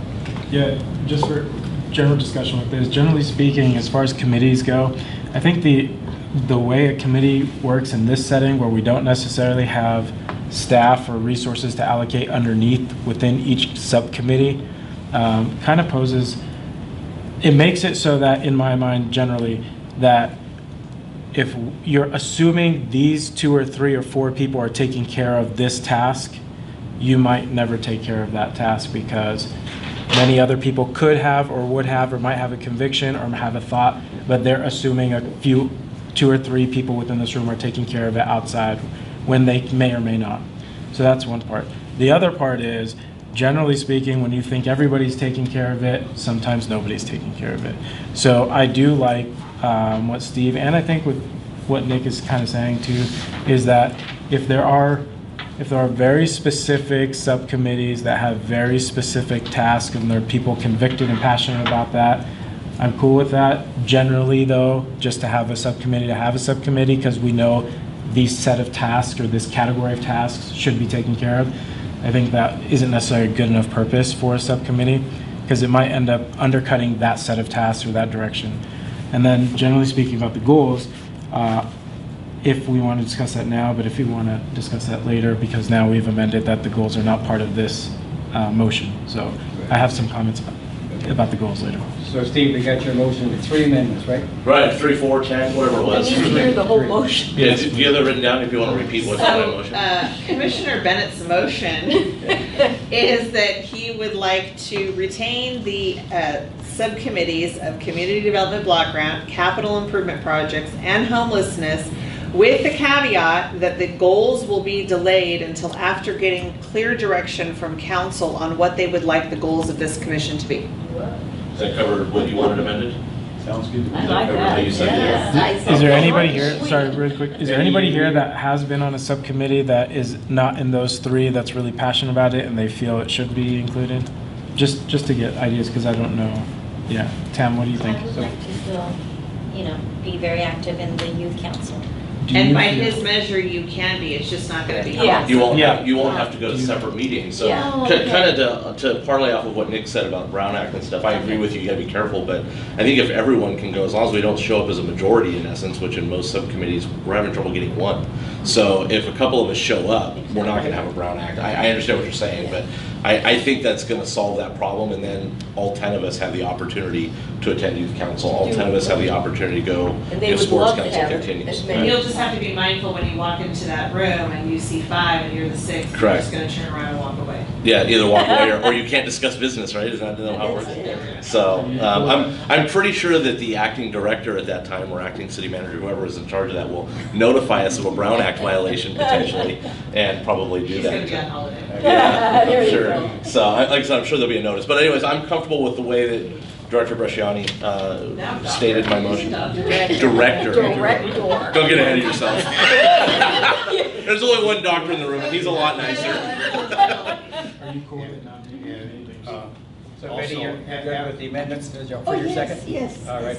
Good. Yeah, and apropos of what Gail said just a few minutes ago, I would hate to, and as a member of that committee, I would hate to see the senior services subcommittee disbanded. I think, I'm sorry that we didn't meet more often than we did, and I think it's something that's needed and part of this commission that should go forward. The only question I'll ask is, would it be okay for you to continue going to the senior center interacting with that, and I know Dave, you were on that as well. Would it be okay for you guys to continue to just bring back your information here and we meet as a body about that, rather than having a subcommittee that brings back a report? And to follow up on that, I think it would actually be more beneficial to actually schedule time with Susie at the senior center so that she has that regular reoccurring meeting with you so that you can get feedback from her and she can get feedback from you as well too. So all this sounds like a subcommittee that isn't a subcommittee. Becomes a part of the main committee. Yeah, there you go. It's being elevated. Yeah, it is actually. So what they're basically saying is that you don't need to be part of it. We don't have to call it a subcommittee because the purpose in the name, Community and Senior Services Commission, is just saying that there's something going to be more more regimented. And perhaps the ones that are interested, you get together anyway and say, okay, when you get a hold of Susie, this is when we're all going to meet, whatever it is. And maybe it's not all going to be the same people each Exactly, exactly. Okay. All right, I think we did it enough, so let's go ahead and have a roll call. How are you? Commissioner Bennett? Aye. Commissioner, Din? No. Commissioner Kaufman? Yes. Commissioner Lewis? Aye. Commissioner Mason? Yes. Commissioner Molnar? Yes. Commissioner Ballas? Aye. Commissioner Williams? Aye. Commissioner Zaklama? Aye. And Vice Chair Stewart? Aye. So that was, what, 9 to 1? 8 to 1. We're missing one. We're vacant one position. Or no? No, we're not. We have we just don't have a I chair. can't count. Thank you. I'll remember that one. You can. Okay, moving on, number 6, special events for Sorry, 2000. are we still allowed general discussion about the goals? Because that, in one of the amendments was to separate. Yeah, I think we actually need a motion to actually move those back, right, Nicole? Correct. So, yes, we actually could still have discussion and motion that, I think. Okay, I just want to say about the goals. I think to accomplish in this body, to accomplish something very specific and with specific direction within a year or 12-month period, I would like to pitch the goals that I have, speaking with multiple council members and other commissioners and city staff. One of the goals, I'm going to pitch it this way. One thing that comes up every single time I talk to everybody has something to do with volunteers. Something to do with volunteers. So I would love to make a centralized volunteer system as one of the goals of this committee. And the reason why that would be a great goal, in my opinion, is if you are working on a centralized volunteer system, you're going to all of these service groups in the city that are actively involved, and city staff, and the different schools, to unite everybody on what a volunteer system could look like. And if we're working on that for a year, what you could eventually get is a set system that incentivizes volunteers to volunteer, a tracking system that can recognize and appreciate volunteers, and a easy to tap into system wherever you're adding an event or adding a thing. So like they want to do a film festival, you just tap into a volunteer system. The city staff wants to bring some high school youth to this event to kind of help with costs and to get some more awareness out there. You tap into this volunteer system and so on. And I think if we're working on that all year long, we will be touching all of the community service that are already in play. We will also be touching all the service people that are already in play, and we'll be unifying a lot of things in this process. The other goal I have is instead of just park development, I want to make it more specific to major events infrastructure, so that all of our park development and all of our thinking is with the major events that are already in the city, or whatever major events we want to add to the city. Our park development is very purposeful to infrastructure that will curb costs down the road. So for example, if Easter, or let's say not Easter, let's say if 4th of July is too expensive when we're in a budget deficit, if we are using some of these funds to curb some costs for that by building infrastructure, by developing parks that are purposed for this, I think that might have a lot of long-term benefits rather than a year-to-year thing that we're cycling through and changing. And of course, the third goal is homelessness, because if we're not talking about homelessness here in this committee, I think a lot of people would be very, very upset about that. So, I'm not dead set on these goals, but I do want to bring them up as when I was talking to all the different people before seeing these goals, these are the ones that just keep coming up over. It's major events, everybody's talking about major events and the affordability of that. It's volunteer system and a way to incentivize and recognize volunteers and a way to tap into volunteers. And then homelessness just comes up over and over again from every direction, I have a question. In regards to volunteers, you mean the community itself or just the commission? No, the community. The community, the students, I'm sure people in the commission have volunteered Because probably more likely. Yes. we already have the student body that we have, don't we? And they always participate in. But what he's advocating is that that'll be a central database.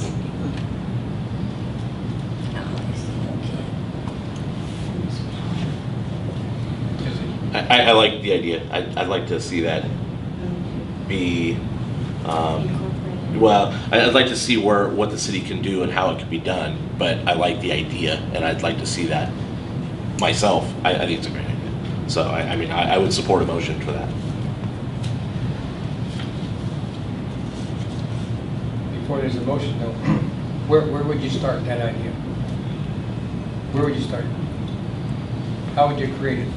I would go to the superintendents of the school districts for high schools and see what kind of credits and what kind of what incentives they already have in place for people to volunteer. And then I would go to the major events to see how many volunteers last year and the year before they needed for these things. And then I would go to all the different clubs like the Rotary Club and the Kiwanis and the ones that are taking on to see how many volunteers and how much trouble they get when they're asking for volunteers that are outside of, for example, Easter and the Kiwanis, how much trouble they have for that. And then I would start to put together a database or first consents of when a volunteer comes to volunteer, they do it, and then put some arbitrary incentives like city credits. Every time you volunteer, you get these city credits. And eventually we could, with consents, publicize this, and that will eventually incentivize people to volunteer. And then when it comes to nominations like this, the nominations wouldn't be so dry, in my opinion. Sorry for that, but so dry because we would know this person is volunteering at every single one. These students from West Covina High School are volunteering in every single one. This kid here is just a star. This senior member in the city is just a star. But there's some sort of tracking or some sort of transparency, some sort of knowledge, and some sort of assignment. So then also, if you have that, whoever is putting a new event, they just go straight to that system, which the system could be electronic, digital, or the system could be staff. But they tap right into that system and say, hey, we need 7 volunteers for this event coming up in 6 months. And then whoever from the database, it could be as simple as like an email goes out, a mass email goes out to everybody that has volunteered because there's a tracking system and so on. So I would start by the superintendents and then I would, and you heard, sorry. Yes, ma'am. Again, I have a question. Who will do the contacts? Who will lead? So I think every idea has that question, who will do it? But I think that answer is for a different time. And I think the reason for that is because whatever answer you give at this time won't really answer the question. I think the idea by itself should stand without the question of who will do this and who will do that.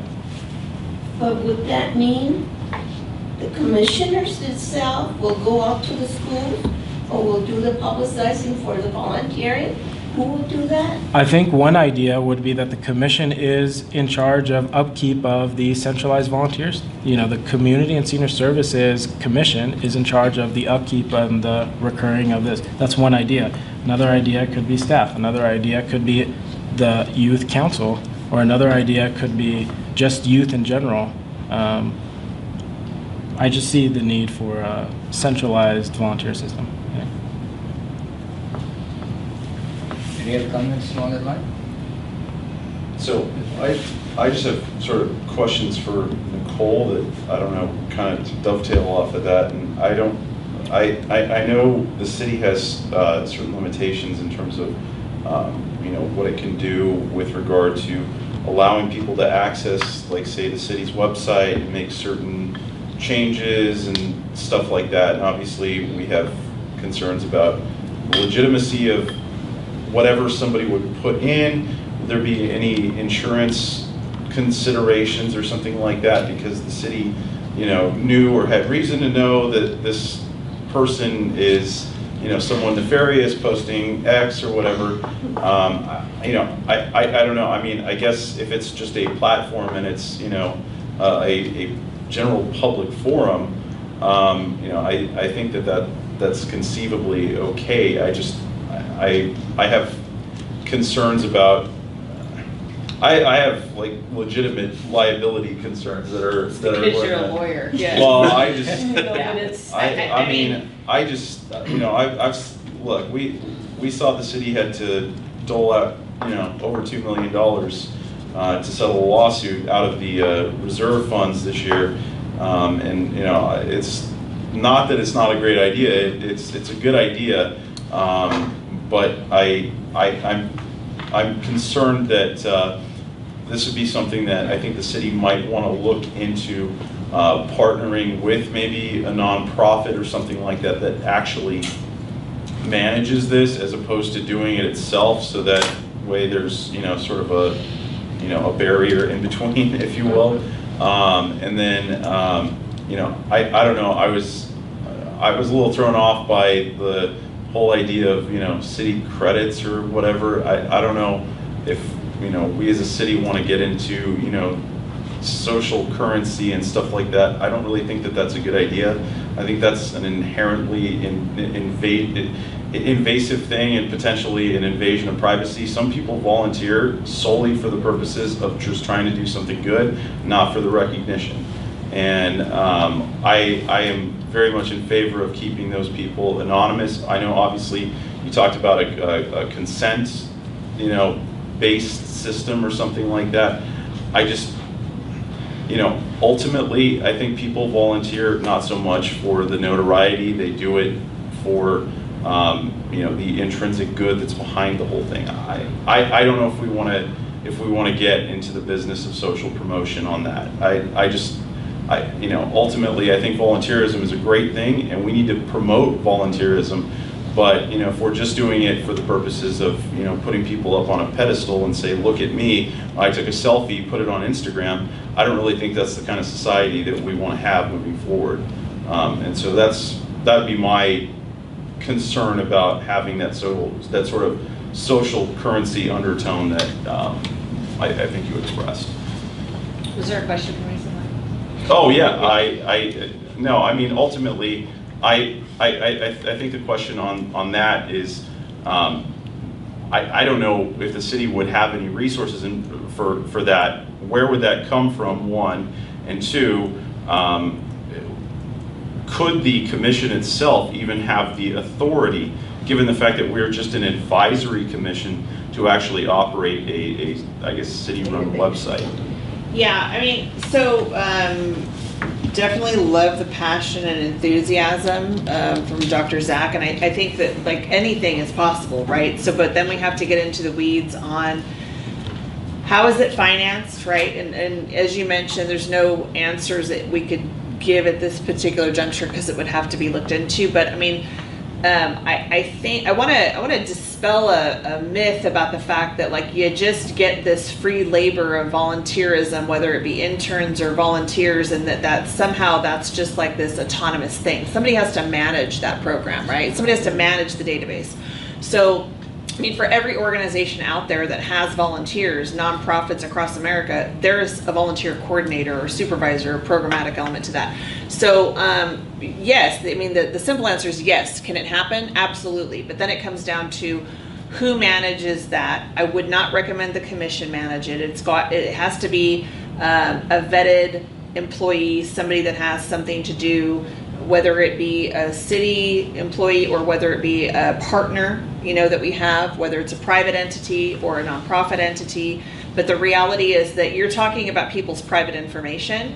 And in this day and age, hackers are coming over the lines and trying to take that information on a daily basis. And so that is something that, especially, and then as the legality and the liability issues of now we're commingling youth volunteers information with adult volunteers, and who vets that out, because right now we have a background process that we put anybody that's involved, with the city, that's coming on as a, commission or an employee. Now, of course, youth volunteers are a little bit different in that situation. So there's a lot of issues that come up with that, but there's definitely opportunity and possibility with that as well. So it's just something that has to be dove into, indeed.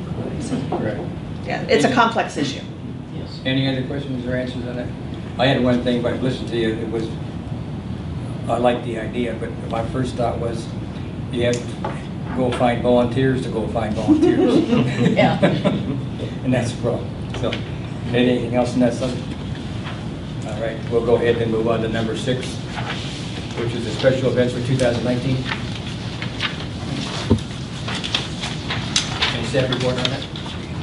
Yeah, I want to be clear about number 5. So were we, because there's a lot of information, I think that the clear direction is that we were moving forward. In the original motion that you made, it was that we were going to stay on the goals. So I want to make sure that that was not going to change from the discussion that Dr. Zach had, because he was discussing about whether or not we could amend those. Yeah, we didn't have a motion on it. Got it. Okay. As far as special events go, so I wanted to remind everybody that in January at the joint City Council West Covina Community Services Foundation meeting, the City Council / Foundation Board chose to move forward with some special events at my discretion, using foundation funds that could be used for such events. And so in this particular fiscal year, what we're looking at doing is we're doing the Easter egg hunt, which will be at 2 parks again this year. And then we are also doing movies in the park in conjunction with the Plaza West Covina. And then the concerts in the park, which will be our typical concert series. But in lieu of the fact that the 4th of July celebration was so costly and that we cannot duplicate that again this year with the foundation funds, there will be a concert, which typically we include the 4th of July concert as part of our concert series, but there's going to be a concert on July 3rd to celebrate Independence Day, and that's actually going to be in conjunction with a laser show. So we have not vetted out where we're having that at this point. No, we are not having it at Big League Dreams, but we don't know if we're going to retain it at the Civic Center or move it off-site to a different park. So we'll give you that information as we move forward. And then some other information is that, we are going to be doing some other events with that foundation funding for fiscal year, but obviously we're going through the for fiscal year 19-20, but we are going through the adoption process, the budget adoption process, and so we have not announced anything that we're doing with foundation funds because it might not be necessary if special events come back. So included in your attachments, and if you're thinking, why did I not list Memorial Day as an event that we're adding back with foundation funds? Because that's actually something that was already approved last year at the foundation meeting, that we would continue with Veterans Day, Memorial Day, but that flyer is attached. So please be advised that Monday, May 27th, 2019, at 10 o'clock in the courtyard, we are going to be having the Memorial Day ceremony. And as you remember, we did have a fallen soldier. If you've noticed, we've taken off the banner that was on West Covina Parkway, and we will be presenting that to the family of the fallen soldier at Memorial Day. It's not done yet. It's all good. And then in addition, we have the movies under the stars, so that we have that lineup already listed for you. So note that there's still two movies that are happening at Shadow Oak. And then the other 4 movies are happening at the Plaza West Covina.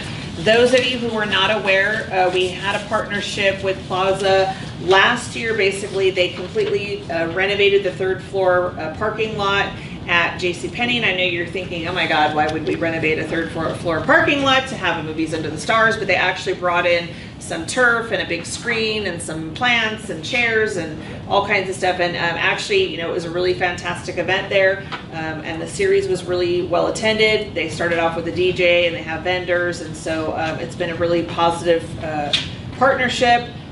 And then we're going to move into our summer concert series. So thank you to, I believe, Commissioner Kaufman was the only one who attended concert share this year, so way to go, Commissioner Kaufman. And thank you to Deb, who also attended with Mike. And so we're going to kick it off with Mariachi Divas. We're going to go into Sgt. Pepper, which is the Beatles tribute band, and then we're going to have Smith Band for country. I know, grown, some people don't like country, but it is, incumbent upon me to provide all genres of music, even if it is not the most highly attended, and they're going to rock it, and so I know a whole bunch more people are going to come out. See? There you go. Commissioner Mason liked it too. And then on July 3rd, last year we had Smokin' Cobras at 4th of July, which were hugely popular, and actually Commissioner Kaufman was very excited to have them. So they're back again, but they're on July 3rd. And then July 10th is Kings of 88, and that's a tribute to piano rock legends. And then we're closing with Cold Duck. So we're starting strong, and we're ending strong, and everything else in between is strong. So we're super excited about the concerts. And then we are going to move into the Easter extravaganza. And I know there are a couple typos on these flyers. Don't point them out to me. We're going to fix them right away. And then we're going to have that at 9 a.m. on Saturday, April 13th. The egg hunt starts promptly at 10 a.m. We are doing this in conjunction partnership with Kiwanis this year, so we're super excited about that partnership. And also that helps defray costs to the city so that we can leverage our resources further. So we appreciate the partnership. And that concludes my report. Any questions on my report? I just have one. Is there actually an Easter egg hunt at Cortez Park? There is actually an Easter egg hunt as opposed to just an egg hunt, yes. So glad to see the word Easter back. Not afraid. That answers my question. What was the Shadow Oak about this year? I'm sorry? You had an Easter egg hunt last year in Shadow Oak. Why is it not? 2 years ago. Last year we did it at, the reason why we didn't do it at Shadow Oak is because we tried to provide a couple reasons. We separated it into 2 parks last year because I was actually scared to death that somebody was actually going to get hurt. The kids, it wasn't the kids, it was the adult. It was like a full melee, and I just held my breath until till all the clearing happened, because the parents of the little ones were actually the ones that were the worst. And so we decided that we needed to take some control measures. Number one, because of the size of the population in West Covina, we would separate it into 2 separate parks. And so we would mitigate the traffic, mitigate the crowd size, and then we also added additional control elements into the actual Easter egg hunt to disperse the crowd even further. So staff did a phenomenal job last year. Both were well attended, positive feedback.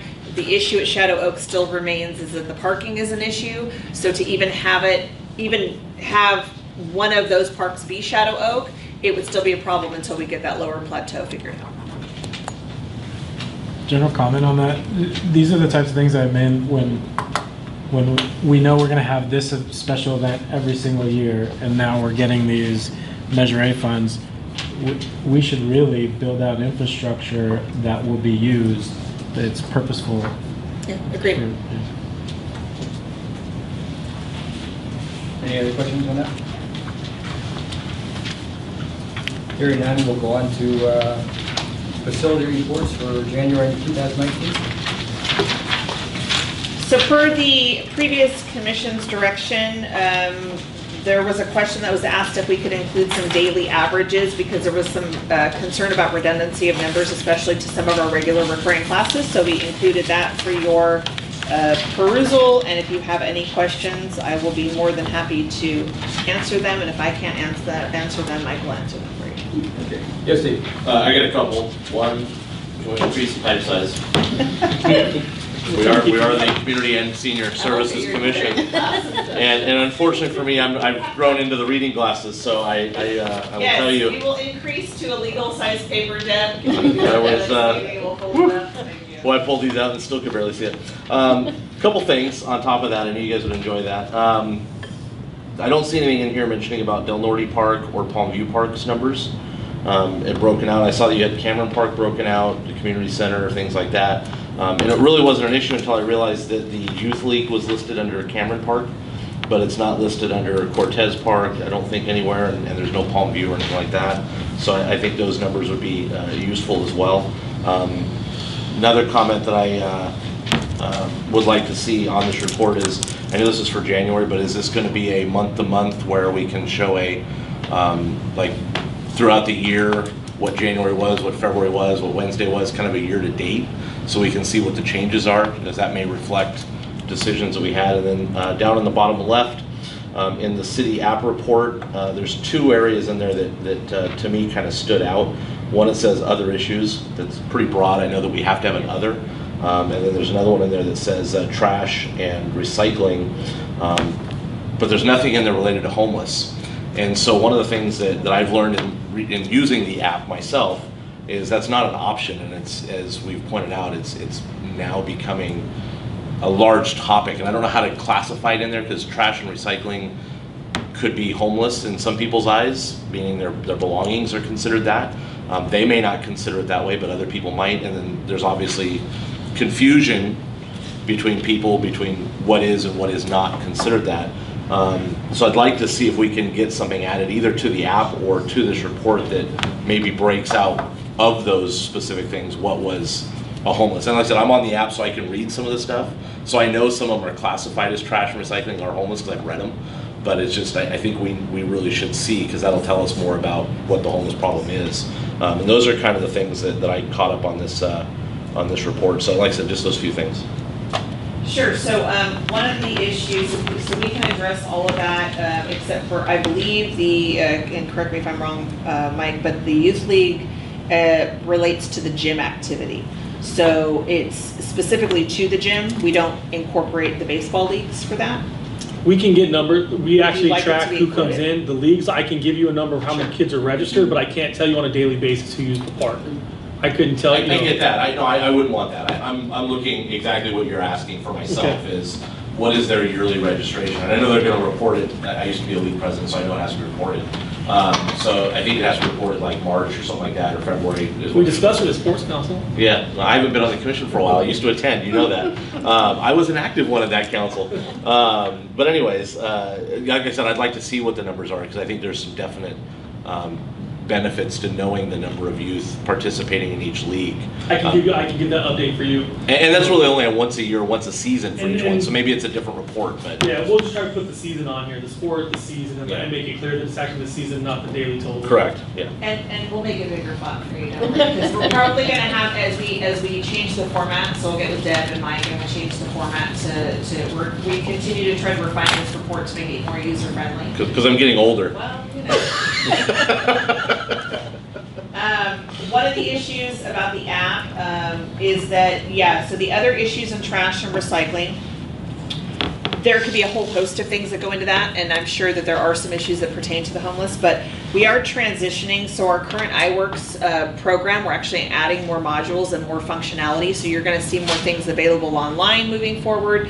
You're also going to see the functionality of the mobile app being more, or not only the mobile app, but when you go online to report an issue, that functionality will increase. So not only will it increase from where we could actually add a category on here, homeless issues, or we'll tailor it appropriately, but we will also have a better customer service aspect to it. So when you are going to submit something online, you're automatically going to get a response that your complaint or concern was received, and then you're also going to receive a disposition. So it's going to let you know that that work order has been complete or the issue has been resolved, which right now it just goes into cyberspace, and then we get the same 10 complaints from 10 different people or 10 from the same person, and saying, I don't know if my issue's been resolved, because they just don't see it completed in the community, or they just don't know, they haven't been by that particular area. So there's going to be a lot more benefit from that particular service and program going forward. To talk about the tabs and how we're looking at the app, we do have a concern of putting too many things on the tabs. We don't want it to where you pull up a page and there's 50 things to choose from. So I get you don't like the other issues, so we might be able to break it out and tabulate it differently, but I don't know if we'll be able to put every single thing on there, because Deb, what are we up to? We got 18 or 19, I believe, now, with the tree issues. So we're like, all right, it's starting to get pretty long, and we're not sure we want to do that. Obviously, we're trying to expedite everything as much as we can. So to help you, the only one that really, for me, that stood out is because it's becoming more of an issue, would be adding homeless. I agree with you. If you added every possibility, the list would be convoluted and. Well, and for the sake of the catch-all of other issues, it may be other issues in the particular online platform or when you go into the mobile app moving forward, but we could dissect it for you in this report. We could carve that out. That works. Yeah. Is there any way that we can add in abandoned shopping carts? We have. Yeah, we have. No, I know it's on the app, but in the report. Oh, yeah. He wants to dissect it out. Yeah, but that's a third party. We can't get it from it. Yeah, we use a third party for that, so they report it and they come pick it up, but Right. we'll have to figure out how we're gonna do that. On these daily averages, I really question the accuracy there. I raised the issue at the last meeting because of the gardening class that I've taken for years. And it says daily average in January of 42. Daily average in January was about 15. There's never been more than 20 ever attend a class. And it says the average for watercolor 72. The room couldn't hold half of that for watercolor. And you know, I really also, I had never been to a Zumba Gold or a happy line dance or paid fee class, but I can't imagine 170, 180 people on a daily average. Actually, believe it or not, It's packed. it is packed. Is it real? 180? Yeah, we have a soul line dancing program, and that's the same thing. There's like 150, 200 people. Okay, but I do know some of these Mount SAC class averages are just not realistic. Can I ask you something? Sure. Just for cost effectiveness, how many people are coming to each one of these classes? If it reaches a load, do you then close that class, or? So the Mount SAC classes are actually set, their numbers are set by them. So Okay. depending upon the room size, the instructor, whatever the type of class it is, so they set their numbers. So like for computer classes, there's only so many computers in a room. Right. But for the actual activity classes, usually their limits are higher. But we'll find out because the daily averages to me, when I look at these numbers, they don't look off because depending upon what room they're in, depending upon how many classes. But we'll get back with staff and we'll follow up to figure out how they're computing their Mount SAC classes. Just my question. Any other question in facilities? I do have one. Last year, we combined a couple of daycares, I believe, took two and made one out of it. Correct. It'd be nice here if we could put Palm View and West Cove together. That'd make the same amount that we have in mind. But Palmview only deals with tiny, is a preschool, so the age is younger. Age difference. Yeah, the age difference, and then obviously Vine and Westcove geographically are different. The locations are different. So Westcove and Orangewood are the ones that Orangewood's what closed down, and they combined, and we doubled our numbers at Westcove when Orangewood closed, but Orangewood was our largest daycare. So, but ultimately the daycare is doing better. It's doing better. Okay, that's fine. Any more questions on that? Okay. We'll move on to a request by Commissioner Cochran. Got your floor, Bill. Well, I brought this up at the last meeting, asked that it be agendized and the staff look into it. The Historical Society of West Covina last year commissioned a bust of the first mayor of West Covina, Benjamin Franklin Maxon. And it's currently on display at the Historical Society. That's the crowd. People haven't seen it. But it takes up a lot of room, and their plan is to commission a bust like that of the historical West Covina figure every year.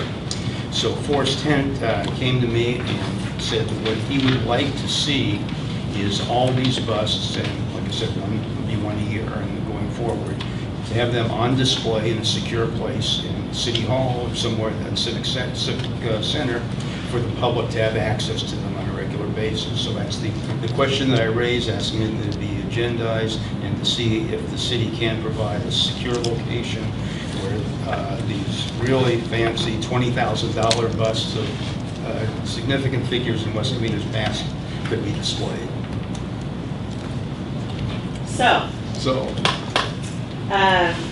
My short answer is we're looking into it. My longer answer is that we are looking into it, but we're really trying to find a good home that somebody would not be stealing it. Because they're bronze and because we've already had issues happen at Big League Dreams with the Corey Lytle Scholar, statue. I would not advise it to be in the display case downstairs. That's already been broken into before. I would not advise it to be in the community room because one, throw of a rock and somebody wants to grab and go, and it might be heavy, but if they're motivated enough, they could try to get in and get out. So that's not something that, and not only that, I wouldn't recommend it to be in there because that room is so heavily utilized that it would be very easy for somebody to leave the door open and unoccupied for a few seconds, and that's all it takes. So we really are looking to find some place. Right now, the only place that I can even remotely think of that's occupied 24/7 that has bulletproof glass and people with guns is the police station.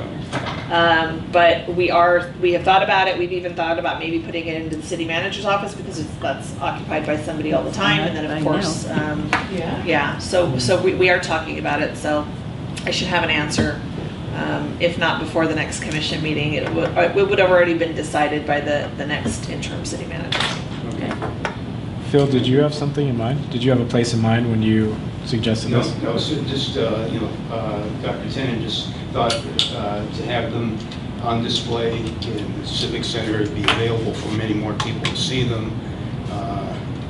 Not that many people come to the Historical Society Museum. It's hardly ever open. It's basically once a month they have an event there, and it's a shame to have them go to this expense and produce such a nice works of art and not have the public have access to them on a better basis. But they would need a secure place and some place where they're safe and the public has access. And they do plan to do one a year. This year will be someone from the founder of First Branch. One thing Dr. Tennant does plan to do is where his office is next door to the Historical Society, he's going to break through and have an art center for West Covina artists to show their work. And that might be something too. I don't know. Maybe Forrest didn't even consider that. But I think he came up with that idea after he asked me about it. Perhaps. But I'll be working with them on that program, that project. So. Anything else? The picture never got around here, Phil. Who's the bus? It's right now? over here with Nicole. Oh, that's right.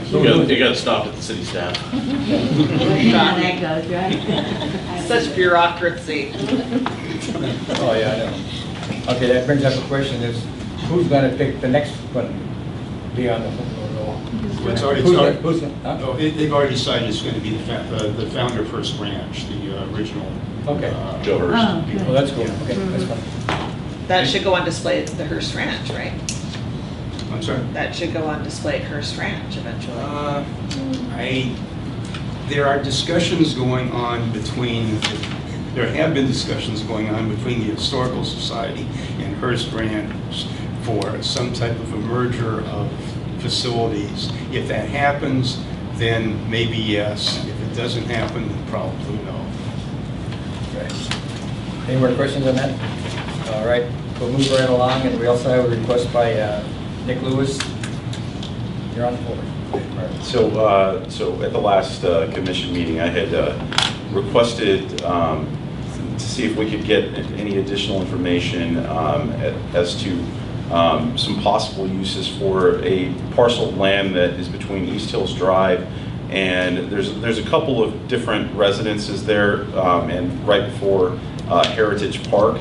As it stands, anybody who's been down Cameron between Barranca and Grand is going to see that obviously that area is it's just sort of an open space that's, sometimes there's lots of trash in there, sometimes you see things in there you don't want to see, and I think given the fact that we are going to have additional recreational funds, and this is a space in the city that could be ripe for potentially maybe a parquet or something along those lines. Obviously with Heritage Park being so close, potentially we could see about either connecting them, having some different use. I don't know, something along those lines. But I just wanted it to be sort of something that we look into moving forward, just to see if there is a recreational opportunity there for this parcel that's not just open space and not just trash, and that was really the only purpose of it, because I think a lot of people have this view that the city doesn't have a ton of additional property that's potentially out there. Well, this is city-owned parcel, and nothing's ever been done with it, and conceivably we have a new opportunity with these new funds coming in. I don't know if this is something that the commission would want to look into or not. Ultimately, I just think it's a good idea for people who don't know that parcel is there to understand that it is there, and it is a potential opportunity for us to develop, just given the fact that we are going to have these new funds coming in, assuming the Supreme Court doesn't strike it down. So, Commissioner Lewis, on that parcel, just so you're aware, sure, that does lead to one of our catch basins, and it's used for storm drain. No, it's storm runoff. Right. So there are some complications due to those facts. Sure. Trash. I was just there for weed abatement. Right. We're looking at that stuff, so we'll try to keep the trash out. And it is a good idea, but there are some complications due to those things. Certainly, but we could propose a one-off project or something like that with additional funds potentially. I don't know. Ultimately, I'm not looking at it with the perspective that any specific thing needs to be done. It's just sort of, in my view, it's sort of a missed opportunity for us. So I think that something that Miles had in his presentation might be a good example of the one-off project that could be used. It could be something that is recreation-based in nature, and so maybe that's something that the commission wants to look at as a future project of us to look at further, because it's probably going to involve engineers to look at it and figure out what we can do, and it's going to be a more invasive project than just throwing something on it. We're going to have to get into the weeds, no pun intended. And of course, just given that area, there's obviously always going to be a parking concern and whatnot, just because, obviously there's not a ton of parking at Heritage either, even though it's just a couple doors down. So, obviously those things are going to be open questions, how we deal with that. I mean, I would, totally dovetailing off of that, I would like to see, obviously, we have a trail that goes all the way up to Hillside Drive, and a lot of people don't know that that's there, and there's an entrance there, but it's kind of blocked off now. It's sort of like don't go beyond this sign or something like that, and you can still go through there. I'm not really too sure what the thought process is on that, but I don't know, but. Tailing on to that, actually, the county reached out to us because they're actually adding trailhead signage. So you'll see that coming up in the next, I don't know, couple months probably. So maybe that will improve it. But yeah, I'm not opposed to looking at more in depth, and especially with Measure A funds coming online. If it pleases the commission, then we can definitely take a harder look at that piece of property. Nick, it's the one that's on East Hills. Right? Not on East Hills. It's between East Hills. It's on Cameron. It's on Cameron. It's the north side of Cameron. So it's basically open space right now. And as Mike Cressa mentioned, there's a drainage factor in there, and the reason why it leads to a catch basin, and so it kind of collects trash. So we have to be mindful of the trash. What's that? So on East Hills, so I tried to go, and the only description I got was Cameron and East Hills. It's on the south side of the street. You can miss it because you drive by it every single day, I'm sure. And it's basically just this open space that's, if you're going from Barranca down Cameron to Grand Avenue, it's on the right-hand side. And the reason you're probably missing it is because the only thing that you can see is the houses that are behind it, and that's pretty much it, because it kind of slopes down. Well, the runoff from, where does that come from? Because I saw the runoff starting from further, I guess, west, and then it goes. So where does that runoff run through that piece of land? Well, it comes right through that down into the catch basin. So that valley that it creates, it runs right down the valley. So it, you know, like I'm trying to think. Like everything is running. I said north, but he's right, south side street. But everything is running from east to west. So all the watershed runs further west, southwest. Well, I think I took pictures of that piece of land all the way from there to there, and I showed it to some developer friends, and they're just saying about that. That's the complication. But I gotta say, that's a great find. I'm so happy you brought that up here, and I think like if we could come up with some sort of recommendation going with the theme today that we could present, I think that's a great parcel to find, and it would be awesome. Like just small things help, like a dog park or something, whatever, right? But I think that's a great find, Nick, and I'd love to know all the different options for that. Can I also point out, because I live in that area, that's my backyard right there. Yeah. And I mean, right now, Heritage, that bench up there, no one uses except the guys who come and smoke.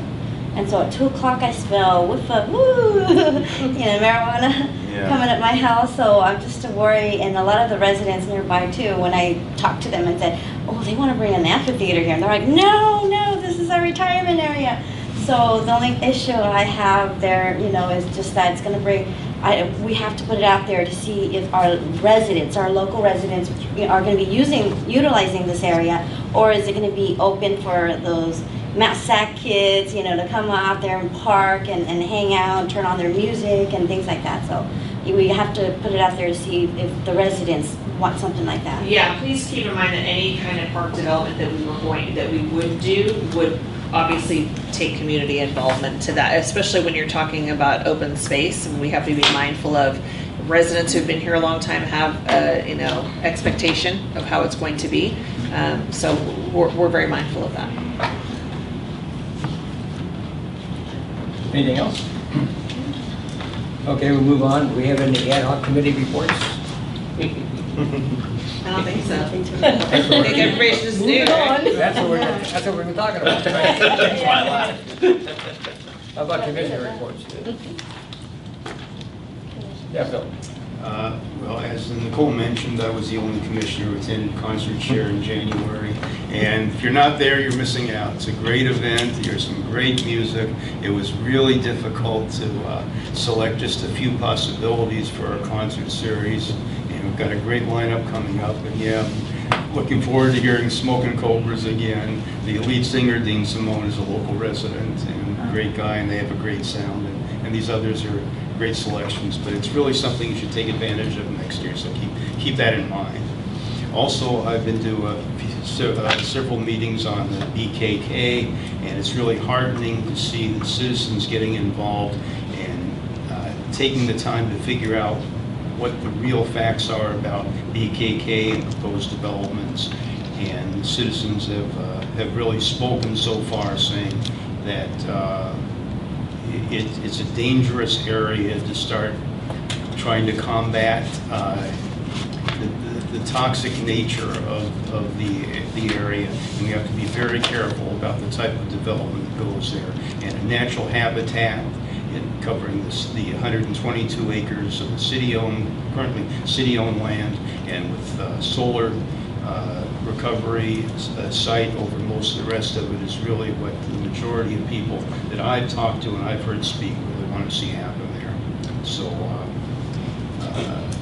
the BKK issues are issues really important going forward, and it is good to see this more and more citizens getting involved. There's a meeting tonight.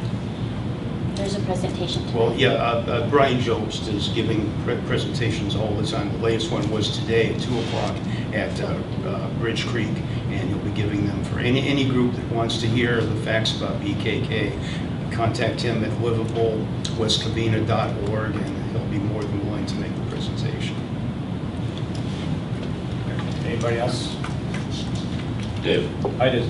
I just want to say thanks. Good to see everyone again. I'm finally back in commission. So keep it lighthearted, but to the guys that I don't know who are new commissioners, welcome. I've been on here before, so kind of new, and I'm back. But just wanted to say thanks. Yeah, but I'm better tasting. So you're so bad. But yeah, just want to say thanks for being back, and glad to be back, and welcome to the ones who've not been here before. So that's all I have to say, Dave. Thank you, Dave. I'll just comment on what Phil just said there, I've been attending those same meetings, and every meeting comes up a little bit different. The residents have spoke, but in my mind, we're not any closer today what's going to happen there than we were 10 years ago. So, I don't think in my lifetime we're going to see a thing there. So that's the way it goes. Anybody else? Commissioner reports? All right. How about items to be agendized? Bill's got one. Yeah, I've got a couple of items regarding the homeless issues that I'd like to see the commission consider. First, I don't know if anyone is aware, but in the city of Pomona, they recently opened the first phase of their Hope for Home. It's a facility that has several hundred beds for homeless on a temporary basis, a crisis section for people who are in specific need in a crisis situation. The sleeping area has lockers for safekeeping of their possessions. It has restrooms, it has showers. The next phase will provide a kitchen, will provide medical clinic areas for both physical and mental needs. And it'll have lockers for people who are not staying there so they can safeguard their possessions and not leave them on the street somewhere. I think this is a valuable development that Pomona's done, and I think we can learn a lot from it. And I'd like to see the commission, if possible, take a tour of the facility, or if not the entire commission, the homeless committee, and maybe meet with the people who are in charge of it. And my understanding is that most of it has been funded by charitable organizations, and they're the organizations that are actually running the facility. So I think there's a lot to be learned from what Pomona has done to help us handle our homeless situation going forward. Second, I've been to many of the meetings over the last couple of years regarding the homeless issues, and in almost every one of them, I talked about a process that's happening in Cook County, Illinois, and the Chicago area, where a couple of years ago, the sheriff of Cook County instituted a process where all county inmates undergo an interview when they're being released to assess whether or not they have a place to live, whether if they have medical or emotional problems, if they have medication, if they have prescriptions, if they have doctors, and to provide those services for the people who are being released back into the community. And in fact, if they don't have a place to stay, they have trailer facilities where they can stay for up to 2 weeks after they're released. Before the election back in October, I had the opportunity to speak to then candidate Alex Villanueva, who was then elected sheriff, and I talked to him about this process happening in Chicago, and he told me that he liked the idea and was something that he hoped possibly he could see being implemented in Los Angeles County. So far in the 4 months he's been in office, I've heard nothing and seen nothing about it happening. So I'd like to see the commission send the sheriff a letter describing this process being done in Chicago, and asking that he look into it to help our community and all of Los Angeles County. And I think also we should send a similar letter to both Solis. So that's something I'd like to see the commission do going forward, to another way that maybe we can help with the homeless issues. All right. Anything else for you guys? On that, the Pomona thing, did you see where there was a shooting there in the front of it? Did you see that? It was in the news. There was a shooting there at their new facility in Pomona. I didn't see that. But what I was wondering is, could West Covina, like, so we have a homeless problem, could we send some out there and pay them so much for the night? Well, that's the kind of thing I'd like to see be discussed with them. Oh, okay. Certainly, if it could be more of a regional facility, Exactly, turn into a regional facility, that would benefit us immensely at little expense. Okay, that's what it's for. Okay, so to clarify, you asked for the homeless committee to to set up a tour. That's not an item to necessarily be agendized, it's just a request. But are you asking another subject related to the Pomona shelter to be agendized? Well, Well, you know, if it could be done directly without having to go through the agenda, that'd be great. Yeah, that's just something that can be set up, so what we can do is wait until the committee's formed in May and then schedule a tour. Sure. And then as far as sending a letter, I don't know if that necessarily needs to be agendized further, but it would need the consensus of the commission. So you need to make a motion if you wanted to have a letter sent, or have a letter drafted, but then obviously that's got to get the blessing of the city council. Right, yeah. But if we're going to, something we're going to vote on, that would have to be agendized, wouldn't it? Yeah, that's what I'm clarifying for you, that that's what you want to Yeah, do, is that, because that's going to come back in May then. Yeah. Or are you asking, you'll agendize it to ask the commission to basically make a recommendation to council? Yeah.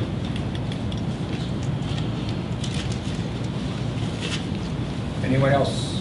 Yeah, a few things, but I don't know how it works with agendizing it or just requests, so I'll kind of speak, but, so one is, so if he's requesting a location for the bust, or if that's what's next, when do we get the next, you'll have something next time and we'll just, Yeah, it doesn't so- have to be on the agenda, or how does that work?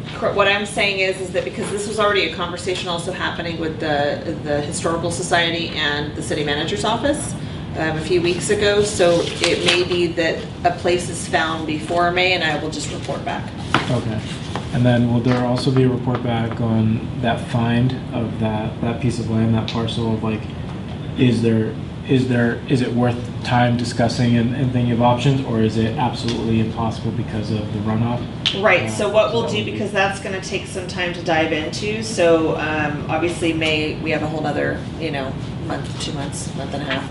And so basically we'll get a summary of whether or not that's gonna be more in depth, or absolutely it can't. Yes, it can happen, but it's gonna be many steps down the road, or absolutely no, it can't. I would love to get follow-up on that, so it doesn't just dwindle it. And then a couple of things. One is I would like to get like a special events calendar and then the infrastructure needs for those particular special events. So if there's 4 things on that yearly calendar, or there's 10 things, but what are the infrastructure needs for that, and that way when we are planning for, so if we get a calendar and then the special event needs. Just for clarification, are you looking for what we're just offering now, or everything we've offered in the past? No, just what we're offering now. Just what we're offering now, 2019, what's coming and up. then the cost for the like an estimated cost. It doesn't estimate, that would be great. Maybe because we estimate our costs with staff costs, and we can attribute numbers and all that to that. Yeah, that would be Does that need to be perfect. agendized or next in? But just to be clear about the purpose of me asking for this is there anything when we're starting to discuss park funds, is there any infrastructure that we could put in that would be beneficial to this particular event every year going on? So that's why I'm asking for it. The cost part, I'm always interested, but not for this specific thing. So if you put it in there, I'll be interested to see it. Okay, so then to be clear, we have some follow-up items that we're gonna have from business that was already conducted, but the new items to be agendized is that there's gonna be a letter request from the commission to council, to sheriff and Solis's office, and then also the special events calendar in conjunction with infrastructure needs. Okay. Well, the big thing this year we didn't get on is the 4th of July fireworks show. That's the big thing we missed. So, what was the cost of that last year? It was Cost about $70,000. $70,000. 65. That was a full event or just fireworks? No, that was the full event. But yeah, if the you put that- anticipated cost was that it was going to be more because of the security aspect. Traffic With traffic control. That was a great event. Too bad we can't do it again. We understand. Anything else? Where are you having the 4th of July? Where do you have them? Still at East, what is it, the school there? No, so we moved it to Big League Dreams last year, but we don't have funding for it this year. So we're not having 4th of July, we're just going to do a concert on the 3rd of July. So that's the one you're going to look for the location, am I correct? Our plan is to still do the concert here, but there's some factors. So this year we're going to do a light show, which is some things we looked. So we're looking for alternatives, and we found a light show. So if the light show will work here, we will still have the concerts here, so we don't change continuity. But we need to hear from the contractor first whether it's possible to do it here or not.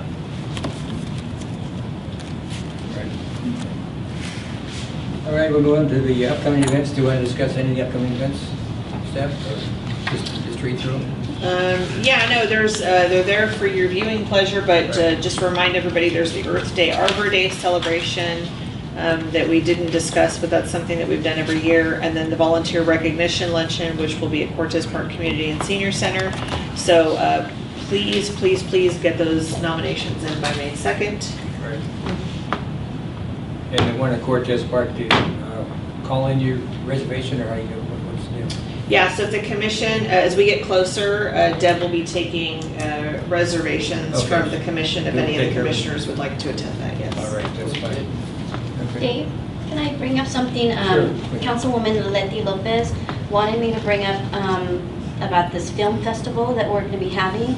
So we have, they haven't set up a date yet, but it's going to be the first annual West Covina Film Festival, a free event for all. It's for junior high and high school students to attend and showcase, short film entries.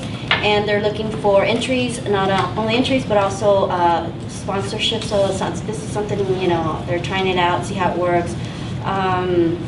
So if you'd like to have more information, you can check out the website, www.westcovinafilmfestival.com. That's about it.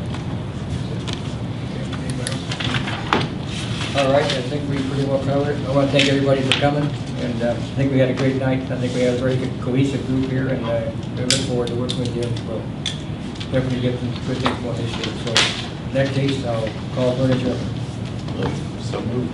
So moved? All right. Check for that? We're adjourned.